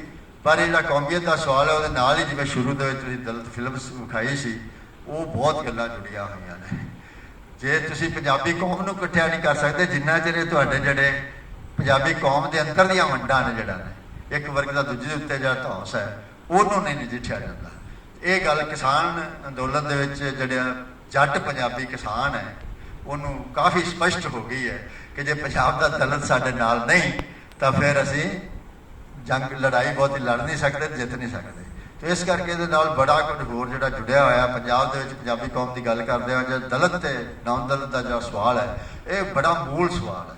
ਇਹਨੂੰ ਨਜਿੱਠਣ ਦੀ ਲੋੜ ਹੈ, ਇਹਨੂੰ ਵਿਚਾਰਕ ਪੱਧਰ ਤੇ, ਇਹਨੂੰ ਸੰਗਠਨ ਦੇ ਪੱਧਰ ਤੇ, ਔਰ ਜਿਹੜਾ ਚੇਤਨਾ ਦੇ ਪ੍ਰਚਾਰ ਨਾਲ ਤੇ ਸੰਘਰਸ਼ਾਂ ਨਾਲ ਤੇ ਇਕੱਠੇ ਸੰਘਰਸ਼ਾਂ ਨਾਲ ਹੀ ਇਹੋ ਜਿਹੀਆਂ ਗੱਲਾਂ ਨਜਿੱਠੀਆਂ। ਉਹ ਤੁਸੀਂ ਮੇਰੇ ਨਾਲ ਵੱਧ ਜਾਣਦੇ ਹੋ, ਤੁਸੀਂ ਜ਼ਿਆਦਾ ਸੰਘਰਸ਼ 'ਚ। ਤਾਂ ਬਹੁਤ ਬਹੁਤ ਧੰਨਵਾਦ, ਤੁਸੀਂ ਮੈਨੂੰ ਮੌਕਾ ਦਿੱਤਾ। ਹੋ ਸਕਦਾ ਹੈ ਬਹੁਤ ਗੱਲਾਂ ਜਿੱਦਾਂ ਤੁਸੀਂ ਸਹਿਮਤ ਨਾ ਹੋ। ਮੈਂ ਚਾਹਾਂਗਾ ਇੱਕ ਤਰ੍ਹਾਂ ਦੇ ਨਾਲ ਮੈਂ ਵੀ ਨਾ ਇੱਕ ਤਰ੍ਹਾਂ ਨਾਲ ਵਿਚਾਰ ਕਰ ਰਿਹਾ ਵਾਂ, ਤੁਹਾਨੂੰ ਇਹ ਦੱਸ ਰਿਹਾ ਵੀ ਆ ਸੱਚ ਹੈ। ਮੈਂ ਤੁਹਾਨੂੰ ਦੱਸਿਆ ਕਿ ਮੈਂ ਤਾਂ 2000 ਤੋਂ ਬਾਅਦ ਬੋਲੀ ਕਰਕੇ ਇਸ ਮਾਮਲੇ ਵੱਲ ਆਇਆ ਤੇ ਭਾਰਤ ਉੱਤੇ ਮੈਂ ਫਿਰ ਛਾਤੀ ਮਾਰਨੀ ਆਪਣੇ ਪੱਖੋਂ। ਉਹ ਕਿਤਾਬੀ ਜਿਹੜੀ ਭਾਰਤ ਦੱਸਿਆ ਗਿਆ ਸੀ ਉਹਨੂੰ ਪਾਸੇ ਰੱਖ ਕੇ ਤੇ ਭਾਰਤ ਨੂੰ ਮੈਂ ਆਪਣੀਆਂ ਅੱਖਾਂ ਨਾਲ ਵੇਖਣਾ ਸ਼ੁਰੂ ਕੀਤਾ ਤੇ ਮੈਨੂੰ ਇਸ ਤਰ੍ਹਾਂ ਦਾ ਭਾਰਤ ਲੱਗਾ ਜਿਵੇਂ ਦੀ ਕੁਝ ਤਸਵੀਰ ਮੈਂ ਤੁਹਾਡੇ ਨਾਲ ਸਾਂਝੀ ਕੀਤੀ ਹੈ। ਮੈਂ ਚਾਹਾਂਗਾ ਕਿ ਇਹਦੇ ਬਾਰੇ ਹੁਣ ਜਾਂ ਬਾਅਦ ਵਿੱਚ ਜਦੋਂ ਵੀ ਮੌਕਾ ਹੋਇਆ ਮੈਂ ਇਹਦੇ 'ਤੇ ਗੱਲਬਾਤ ਵੀ ਕਰਨਾ ਚਾਹਾਂਗਾ, ਕਿਉਂਕਿ ਜਿੱਥੇ ਮੈਂ ਗਲਤ ਹਾਂ ਮੈਂ ਵੀ ਠੀਕ ਹੋਵਾਂ, ਔਰ ਉਹਦਾ ਇੱਕੋ ਹੀ ਤਰੀਕਾ ਹੁੰਦਾ ਹੈ ਕਿ ਉਹ ਜਿਹੜਾ ਸੰਵਾਦ 'ਚ ਆ ਜਾਏ।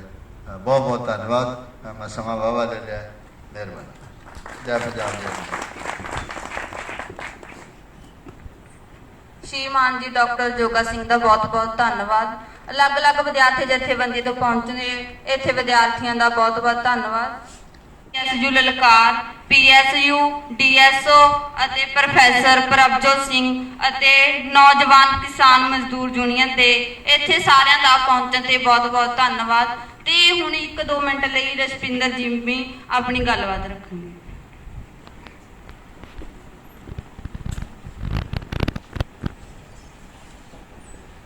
ਬਸ ਅਸੀਂ 1-2 ਮਿੰਟ ਤੋਂ ਬਾਅਦ ਅਸੀਂ ਫਿਲਮ ਸਟਾਰਟ ਕਰਨ ਲੱਗੇ ਹਾਂ। ਹੁਣ ਰਸ਼ਪਿੰਦਰ ਜਿੰਮੀ ਪੀਆਰਐਸ ਜੀ ਤੋਂ ਆਪਣੀ ਗੱਲਬਾਤ ਰੱਖਣਗੇ ਸਿਰਫ 1-2 ਮਿੰਟ ਲਈ।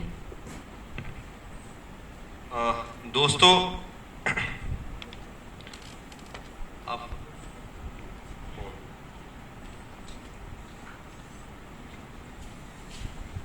ਅੱਜ ਆਪਾਂ ਇਹ ਪ੍ਰੋਗਰਾਮ ਰੱਖਿਆ ਜੋ ਇੱਥੇ ਠੀਕ ਆ, ਕੁਝ ਪੇਪਰ ਚੱਲ ਰਹੇ ਨੇ ਤੇ ਅਸੀਂ ਆਪਦੇ ਵੱਲੋਂ ਵੀ ਤਿਆਰੀ ਕਰਨ ਦੀ ਕੋਸ਼ਿਸ਼ ਕੀਤੀ, ਪਰ ਜਿਹੜਾ ਇਹ ਮਸਲਾ ਬਹੁਤ ਜ਼ਰੂਰੀ ਆ, ਇਸ ਤੇ ਗੱਲ ਹੋਣੀ। ਇਹ ਕੋਈ ਪਹਿਲਾ ਤੇ ਆਖਰੀ ਪ੍ਰੋਗਰਾਮ ਨਹੀਂ, ਅਸੀਂ ਇਹ ਪ੍ਰੋਗਰਾਮਾਂ ਨੂੰ ਡਿਪਾਰਟਮੈਂਟਾਂ ਦੇ ਅੰਦਰ ਵੀ ਲੈ ਕੇ ਜਾਵਾਂਗੇ, ਉੱਥੇ ਡਿਸਕਸ਼ਨਾਂ ਦਾ ਇੱਕ ਸਿਲਸਿਲਾ ਚਲਾਵਾਂਗੇ ਜੀ। ਇਹਦੀ ਇੱਕ ਲੜੀ ਸ਼ੁਰੂ ਕਰ ਰਹੇ ਹਾਂ ਜਿਹੜੀ ਅੱਜ ਅਸੀਂ ਕਲਾ ਭਵਨ ਤੋਂ ਸ਼ੁਰੂ ਕੀਤੀ ਆ। ਮਸਲਾ ਕੀ ਹੈਗਾ ਕਿ ਜੋ ਸਾਡਾ ਪੰਜਾਬ ਹੈ, ਅਸੀਂ ਰੱਖਿਆ ਇੱਥੇ ਕਿਉਂਕਿ ਅਸੀਂ ਪੰਜਾਬ ਤੋਂ ਬਿਲੋਂਗ ਕਰਦੇ ਹਾਂ, ਪੰਜਾਬ ਰੈਡੀਕਲ ਸਟੂਡੈਂਟ ਯੂਨੀਅਨ ਆ, ਸਾਡੇ 'ਚ ਪਹਿਲ ਪ੍ਰਥਮ ਸਾਡੇ ਲਈ ਪੰਜਾਬ ਹੈ, ਇਸ ਲਈ ਅਸੀਂ ਪੰਜਾਬ ਦੀ ਗੱਲ ਕੀਤੀ ਹੈ। ਤੇ ਪੰਜਾਬ ਦਾ ਜਿਹੜਾ ਮਸਲਾ ਹੈਗਾ, ਪੰਜਾਬ ਦੇ ਲੋਕ ਨੇ ਕਿਹਾ ਜਾਂਦਾ ਕਿ 90% ਤੋਂ ਵੱਧ ਜਿਹੜੀਆਂ ਕੁਰਬਾਨੀਆਂ ਨੇ ਦੇਸ਼ ਨੂੰ ਯਾਦ ਕਰਵਾਉਣ ਦੇ ਲਈ ਪੰਜਾਬੀ ਲੋਕਾਂ ਨੇ ਦਿੱਤੀਆਂ ਨੇਗੀਆਂ। ਤੇ ਅੱਜ ਲਗਾਤਾਰ ਆਪਾਂ ਦੇਖਦੇ ਹਾਂ, ਸਾਨੂੰ ਇਹ ਪ੍ਰੋਗਰਾਮ ਕਰਨ ਦੀ ਲੋੜ ਇਸ ਲਈ ਪੈ ਰਹੀ ਆ ਕਿ ਲਗਾਤਾਰ ਦੇਸ਼ ਦੇ ਅੰਦਰ 1947 ਤੋਂ ਲੈ ਕੇ ਜੋ ਧੱਕੇ ਧੋੜਿਆਂ ਦਾ ਜਿਹੜਾ ਸਿਲਸਿਲਾ ਹੈਗਾ ਉਹ ਲਗਾਤਾਰ ਜਾਰੀ ਆ, ਪੰਜਾਬ ਸਮੇਤ ਦੂਜੀਆਂ ਸਟੇਟਾਂ ਦੇ ਉੱਤੇ ਵੀ। ਤੇ ਉਹ ਜਦੋਂ ਕਾਂਗਰਸ 1947 ਤੋਂ ਪਹਿਲਾਂ ਕਹਿੰਦੀ ਆ ਕਿ ਜਦੋਂ ਸਾਡਾ ਰਾਜ ਆ ਜਾਊਗਾ ਅਸੀਂ ਭਾਸ਼ਾ ਦੇ ਆਧਾਰ ਤੇ ਸਟੇਟਸ ਬਣਾਵਾਂਗੇ, ਭਾਸ਼ਾ ਦਾ ਸੱਭਿਆਚਾਰ ਦਾ ਅਰਥ ਬਣਨਗੇ। ਤੇ ਕਿਸ ਤਰੀਕੇ ਦੇ ਨਾਲ ਧੋਖਾ ਹੁੰਦਾ, ਜਿਹੜਾ ਸਾਡਾ 66% ਪੰਜਾਬ ਆ ਪਾਕਿਸਤਾਨ 'ਚ ਰਹਿ ਜਾਂਦਾ ਤੇ ਜਿਹੜਾ 34% ਇੱਧਰ ਰਹਿੰਦਾ, ਤੇ ਉਹਨੂੰ ਵੀ 3 ਟੋਟੇ ਅੰਦਰ ਵੰਡ ਦਿੱਤਾ ਜਾਂਦਾ। ਨਾ ਕਦੇ ਹਿਮਾਚਲ ਦੇ ਲੋਕਾਂ ਨੇ ਡਿਮਾਂਡ ਕੀਤੀ ਵੀ ਹਿਮਾਚਲ ਬਣਾਇਆ ਜਾਵੇ, ਨਾ ਕਦੇ ਹਰਿਆਣੇ ਦੇ ਲੋਕਾਂ ਨੇ ਡਿਮਾਂਡ ਕੀਤੀ ਵੀ ਹਰਿਆਣਾ ਬਣਾਇਆ ਜਾਵੇ, ਪਰ ਇੱਕ ਸੋਚੀ ਸਮਝੀ ਸਾਜ਼ਿਸ਼ ਦੇ ਨਾਲ। ਕਿਉਂਕਿ ਜਿਹੜੇ ਇੱਥੋਂ ਦੇ ਰਾਜ ਕਰਦੇ ਨੇ ਟਾਟੇ, ਬਿਰਲੇ, ਅੰਬਾਨੀ, ਇੱਥੋਂ ਦੇ ਰਾਜ ਕਰਨ ਦੇ ਜਿਹੜੇ ਨੇ ਉਹ ਵੱਡੇ ਵੱਡੇ ਜ਼ਗੀਰਦਾਰ ਜਿਨ੍ਹਾਂ ਦਾ ਗੱਠਜੋੜ ਜਿਹੜਾ ਗੱਦੀਆਂ ਦੇ ਉੱਤੇ ਬੈਠਾ ਗਾ, ਉਹ ਚਾਹੁੰਦਾ ਗਾ ਕਿ ਭਾਰਤ ਇੱਕ ਪੂਰੀ ਦੀ ਪੂਰੀ ਇਕਾਈ ਬਣਿਆ ਰਹੇ। ਜਿੰਨਾ ਇਹ ਥਾਵਾਂ ਦੇ ਉੱਤੇ ਵੰਡਿਆ ਜਾਊਗਾ ਉਹਨਾਂ ਨੂੰ ਲੁੱਟ ਕਰਨੀ ਜਿਹੜੀ ਆ ਉਹ ਔਖੀ ਹੋਊਗੀ, ਤੇ ਇਹ ਲੁੱਟ ਸੌਖੀ ਹੋਵੇ ਇਸ ਕਰਕੇ ਇਹਨਾਂ ਨੂੰ ਵੰਡਿਆ ਜਾਵੇ। ਤੇ ਉਹਦੇ ਲਈ ਲੋੜ ਹੈ ਕਿ ਅਜਿਹੀ ਵਿਚਾਰਧਾਰਾ ਲੋਕਾਂ ਨੂੰ ਤੇ ਥੋਪੀ ਜਾਵੇ ਜਿਹੜੀ ਇੱਕ ਦੀ ਗੱਲ ਕਰਦੀ ਹੋਵੇ। ਤੇ ਉਹ ਵਿਚਾਰਧਾਰਾ ਜਿਹੜੀ RSS ਦੀ ਵਿਚਾਰਧਾਰਾ, ਜਿਹੜੀ ਅੱਜ ਆਪਾਂ 2014 ਤੋਂ ਦੇਖਦੇ ਹਾਂ ਬੜੀ ਤੇਜ਼ੀ ਦੇ ਨਾਲ ਜੋ ਅੱਗੇ ਵੱਧ ਫੁੱਲ ਰਹੀ ਆ, ਔਰ ਸਾਡੇ ਦੇਸ਼ ਨੂੰ ਜਿਹੜਾ ਇੱਕ ਨਾਸੂਰ ਦੀ ਤਰ੍ਹਾਂ ਜਿਹੜਾ ਉਹ ਚਿੰਬੜੀ ਹੋਈ ਆ। ਤੇ ਉਸ ਵਿਚਾਰਧਾਰਾ ਦੇ ਉੱਤੇ ਸੱਟ ਮਾਰਨ ਦੀ ਸਭ ਤੋਂ ਪਹਿਲੇ ਬਹੁਤ ਵੱਡੇ ਪੱਧਰ ਤੇ ਲੋੜ ਆ। 3 ਖੇਤੀ ਕਾਨੂੰਨਾਂ ਦੇ ਖਿਲਾਫ ਜਦੋਂ ਸੰਘਰਸ਼ ਲੜਦਾਗਾ, ਪੰਜਾਬ ਮੋਹਰੀ ਭੂਮਿਕਾ ਨਿਭਾਉਂਦਾ, ਪੰਜਾਬ ਦਾ ਨਾਂ ਪੂਰੀ ਦੁਨੀਆ ਦੇ ਵਿੱਚ ਜਾਂਦਾ ਕਿ ਪੰਜਾਬ ਦੇ ਕਿਸਾਨਾਂ ਸਮੇਤ ਹੋਰ ਦੂਜੇ ਸੂਬਿਆਂ ਦੇ ਕਿਸਾਨਾਂ ਨੇ ਜਿਹੜਾ ਕਾਰਪੋਰੇਟ ਵਰਲਡ ਜਿਹੜੀ ਆ ਗੋਡਨੀ ਲਵਾ ਕੇ ਧਰ ਦਿੱਤੀ ਆ। ਤੇ ਇਸ ਚੀਜ਼ ਦੀ ਵੀ ਇੱਕ ਮੋਦੀ ਸਰਕਾਰ ਨੂੰ ਚੁਣੌਤੀ ਮਿਲੀ ਆ ਕਿ ਪੰਜਾਬ ਮਾਡਲ ਨੂੰ ਭੰਨਣ ਦੀ ਲੋੜ ਆ। ਜੇ ਪੰਜਾਬ ਮਾਡਲ ਅੱਗੇ ਵੱਧਦਾ, ਪੰਜਾਬ ਦੇ ਲੋਕ ਸੰਘਰਸ਼ ਕਰਦੇ ਆ, ਕਿਉਂਕਿ ਇਸ ਸੰਘਰਸ਼ ਨੇ ਜਿਹੜਾ ਮੋਦੀ ਦੇ ਜੋ ਫਾਸੀਵਾਦ ਦਾ ਫਣ ਹੈ ਉਹਨੂੰ ਕੁਚਲਣ ਦੇ ਵਿੱਚ, ਉਹਨੂੰ ਠੱਲਣ ਦੇ ਵਿੱਚ ਇੱਕ ਅਹਿਮ ਰੋਲ ਅਦਾ ਕੀਤਾ ਸੀਗਾ। ਕਿਉਂਕਿ ਮੋਦੀ ਸਰਕਾਰ ਨੇ ਕੋਈ ਕਸਰ ਨਹੀਂ ਛੱਡੀ। ਜਿਹੜਾ 26 ਜਨਵਰੀ ਨੂੰ ਵੀ ਵਾਪਰਿਆ ਇੰਸੀਡੈਂਟ ਆ, ਉਹਦੇ ਅੰਦਰ ਵੀ ਇਹ ਪੂਰੀ ਕੋਸ਼ਿਸ਼ ਕੀਤੀ ਕਿ ਹਰਿਆਣੇ ਤੇ ਪੰਜਾਬ ਦੀ ਏਕਤਾ ਨੂੰ ਕਿਵੇਂ, ਤੇ ਹਰਿਆਣੇ ਤੇ ਯੂਪੀ ਦੀ ਏਕਤਾ ਨੂੰ ਜਿਹੜਾ ਹੈਗਾ, ਇਹ ਤਿੰਨੇ ਸੂਬੇ ਜੋ ਲੀਡ ਲੈ ਰਹੇ ਸੀਗੇ, ਇਹਨੂੰ ਕਿਵੇਂ ਨੇਸਤੋ ਨਾਬੂਦ ਕੀਤਾ ਜਾਵੇ, ਕਿਵੇਂ ਇਹਨੂੰ ਸਿੱਖ ਵਰਸਸ ਹਿੰਦੂ ਤੇ ਪੰਜਾਬ ਵਰਸਸ ਦੂਜੀਆਂ ਸਟੇਟਸ ਬਣਾਇਆ ਜਾਵੇ। ਇਹ ਸਾਜ਼ਿਸ਼ ਨੂੰ ਵੀ ਉੱਥੋਂ ਦੇ ਕਿਸਾਨਾਂ ਨੇ, ਸੰਘਰਸ਼ ਨੇ ਜਿਹੜਾ ਉਹ ਚਕਨਾਚੂਰ ਕਰਕੇ ਧਰ ਦਿੱਤਾ ਸੀ। ਅੱਜ ਲੋੜ ਆ, ਜਿਹੜਾ ਹੁਣ ਅਸੀਂ ਫਿਲਮ ਦਿਖਾ ਰਹੇ ਆ, ਇਹ ਫਿਲਮ ਬੇਸਿਕਲੀ ਦਰਿਆਈ ਪਾਣੀਆਂ ਦੇ ਉੱਤੇ ਬਣੀ ਹੋਈ ਆ। ਕਿਵੇਂ 47 ਤੋਂ ਲੈ ਕੇ ਜਿਹੜੇ ਕਿਸੇ ਵੀ ਸੂਬੇ ਨੇ ਜਦੋਂ ਵਿਕਾਸ ਕਰਨਾ, ਅੱਜ ਸਾਡਾ ਪੰਜਾਬ ਕਿਹਾ ਜਾਂਦਾ 4 ਲੱਖ ਕਰੋੜ ਦੇ ਕਰਜ਼ੇ ਹੇਠਾਂ। ਪੰਜਾਬ ਕੋਲੇ ਇੰਨਾ ਜ਼ਿਆਦਾ ਪਾਣੀ ਆ ਜਿਹੜਾ ਫ੍ਰੀ ਦੇ ਵਿੱਚ ਦੂਜੀਆਂ ਸਟੇਟਸ ਨੂੰ ਜਾ ਰਿਹਾ, ਜਿਹਦੇ ਲਈ ਜ਼ਿੰਮੇਵਾਰ ਕੇਂਦਰ ਸਰਕਾਰ ਆ। ਤੇ ਉਹ ਪਾਣੀ ਦਾ ਜੇ ਮੁੱਲ ਜੀ ਮਿਲ ਜੇ ਤਾਂ ਪੰਜਾਬ ਦੂਜੀਆਂ ਸਟੇਟਸ ਨੂੰ ਕਰਜ਼ਾ ਦੇ ਸਕਦੀ ਹੈ। ਇੰਨਾ ਜਿਹੜਾ ਗਾ ਉਹ ਸਰਕਾਰ ਨੂੰ ਉੱਥੋਂ ਮਾਲੀਆ ਇਕੱਠਾ ਹੋ ਸਕਦਾ, ਤੇ ਬਹੁਤ ਵਧੀਆ ਇੱਥੇ ਇੰਡਸਟਰੀਆਂ, ਬਹੁਤ ਸਾਰਾ ਇੱਥੇ ਰੁਜ਼ਗਾਰ ਜਿਹੜਾ ਉਹ ਦਿੱਤਾ ਜਾ ਸਕਦਾ ਗਾ। ਕਿਉਂਕਿ ਬਹੁਤ ਸਾਰੇ ਕਿਸਾਨ ਨੇ ਜਿਹੜੇ ਅੱਜ ਉਹ ਰੇਹਾਂ ਸਪਰੇਆਂ ਔਰ ਪੰਪ ਸੈੱਟ ਔਰ ਸਾਡੇ ਧਰਤੀ ਦਾ ਜਿਹੜਾ ਪਾਣੀ ਆ ਉਹਨਾਂ ਨੇ 17 ਸਾਲਾਂ ਦੇ ਵਿੱਚ ਖਤਮ ਹੋਣ ਜਾ ਰਿਹਾ। ਉਹ ਸਾਰੇ ਕਾਸੇ ਦੀ ਜਿਹੜੀ ਜ਼ਿੰਮੇਵਾਰ ਉਹ ਕੇਂਦਰ ਸਰਕਾਰ ਕਿਵੇਂ ਆ। ਫਿਲਮ ਦੇ ਵਿੱਚ ਕੁਝ ਅਜਿਹੇ ਪੱਖ ਵੀ ਆਉਣਗੇ ਜਿਨ੍ਹਾਂ ਨਾਲ ਸਾਡੀ ਅਸਹਿਮਤੀਆਂ ਹੋ ਸਕਦੀਆਂ ਨੇ, ਪਰ ਮੋਟੇ ਤੌਰ ਤੇ ਫਿਲਮ ਜਿਹੜੀ ਆ ਉਹ ਪੂਰੀ ਤਸਵੀਰ ਉਹ ਉਘੇੜੂਗੀ। ਉਹ ਤਸਵੀਰ ਤੁਹਾਡੇ ਸਾਹਮਣੇ ਆਊਗੀ ਕਿ ਕਿਸ ਤਰੀਕੇ ਦੇ ਨਾਲ 47 ਤੋਂ ਬਾਅਦ ਲਗਾਤਾਰ ਪੰਜਾਬ ਤੋਂ ਜਿਹੜੇ ਨੇ ਉਹ ਦਰਿਆ ਖੋਏ ਗਏ ਨੇ। ਇਹ ਫਿਲਮ YouTube ਤੇ ਵੀ ਅਵੇਲੇਬਲ ਆ, ਤੁਸੀਂ ਇਸ ਚੀਜ਼ ਦਾ ਅੱਗੇ ਵੀ ਪ੍ਰਚਾਰ ਕਰ ਸਕਦੇ ਹੋ। ਤੇ ਇਹਨਾਂ ਚੀਜ਼ਾਂ ਨੂੰ ਲੈ ਕੇ ਜਿਹੜੇ ਕੋਈ ਸਟੂਡੈਂਟ ਬੈਠੇ ਆ ਇੱਥੇ, ਉਹ ਸਾਡੇ ਨਾਲ ਬਾਅਦ ਦੇ ਵਿੱਚ ਵੀ ਸਾਡੇ ਨਾਲ ਸੰਪਰਕ ਕਰ ਸਕਦੇ ਆ, ਸਾਡੇ ਨਾਲ ਸਵਾਲ ਜਵਾਬ ਕਰ ਸਕਦੇ ਆ। ਅਸੀਂ ਚਾਹਾਂਗੇ ਕਿ ਹੋਰਨਾਂ ਡਿਪਾਰਟਮੈਂਟਾਂ ਦੇ ਵਿੱਚ ਵੀ ਇਹ ਡਿਬੇਟ ਡਿਸਕਸ਼ਨ ਦਾ ਜਿਹੜਾ ਸਿਲਸਿਲਾ ਇਸ ਮਸਲੇ ਦੇ ਉੱਤੇ ਜ਼ਰੂਰ ਚੱਲੇ। ਧੰਨਵਾਦ। ਬਹੁਤ ਬਹੁਤ ਧੰਨਵਾਦ ਰਸਪਿੰਦਰ ਜਿੰਮੀ। ਹੁਣ ਅਸੀਂ ਜਿਹੜੀ ਇਹ ਫਿਲਮ ਹੈਗੀ, ਡਾਕੂਮੈਂਟਰੀ ਫਿਲਮ ਹੈਗੀ, ਫਾਈਨਲ ਅਸੌਲਟ, ਜਿਵੇਂ ਕਿ 1947 ਤੋਂ ਲੈ ਕੇ ਲਗਾਤਾਰ ਜਿਹੜੇ ਪਾਣੀ ਨੇ, ਦਰਿਆਈ ਪਾਣੀ ਨੇ, ਇਹਨਾਂ ਦੇ ਉੱਤੇ ਹਮਲਾ ਹੋ ਰਿਹਾ ਹੈਗਾ। ਇਸ ਨੂੰ ਲੈ ਕੇ ਇਹ ਫਿਲਮ ਹੈਗੀ ਫਾਈਨਲ ਅਸੌਲਟ।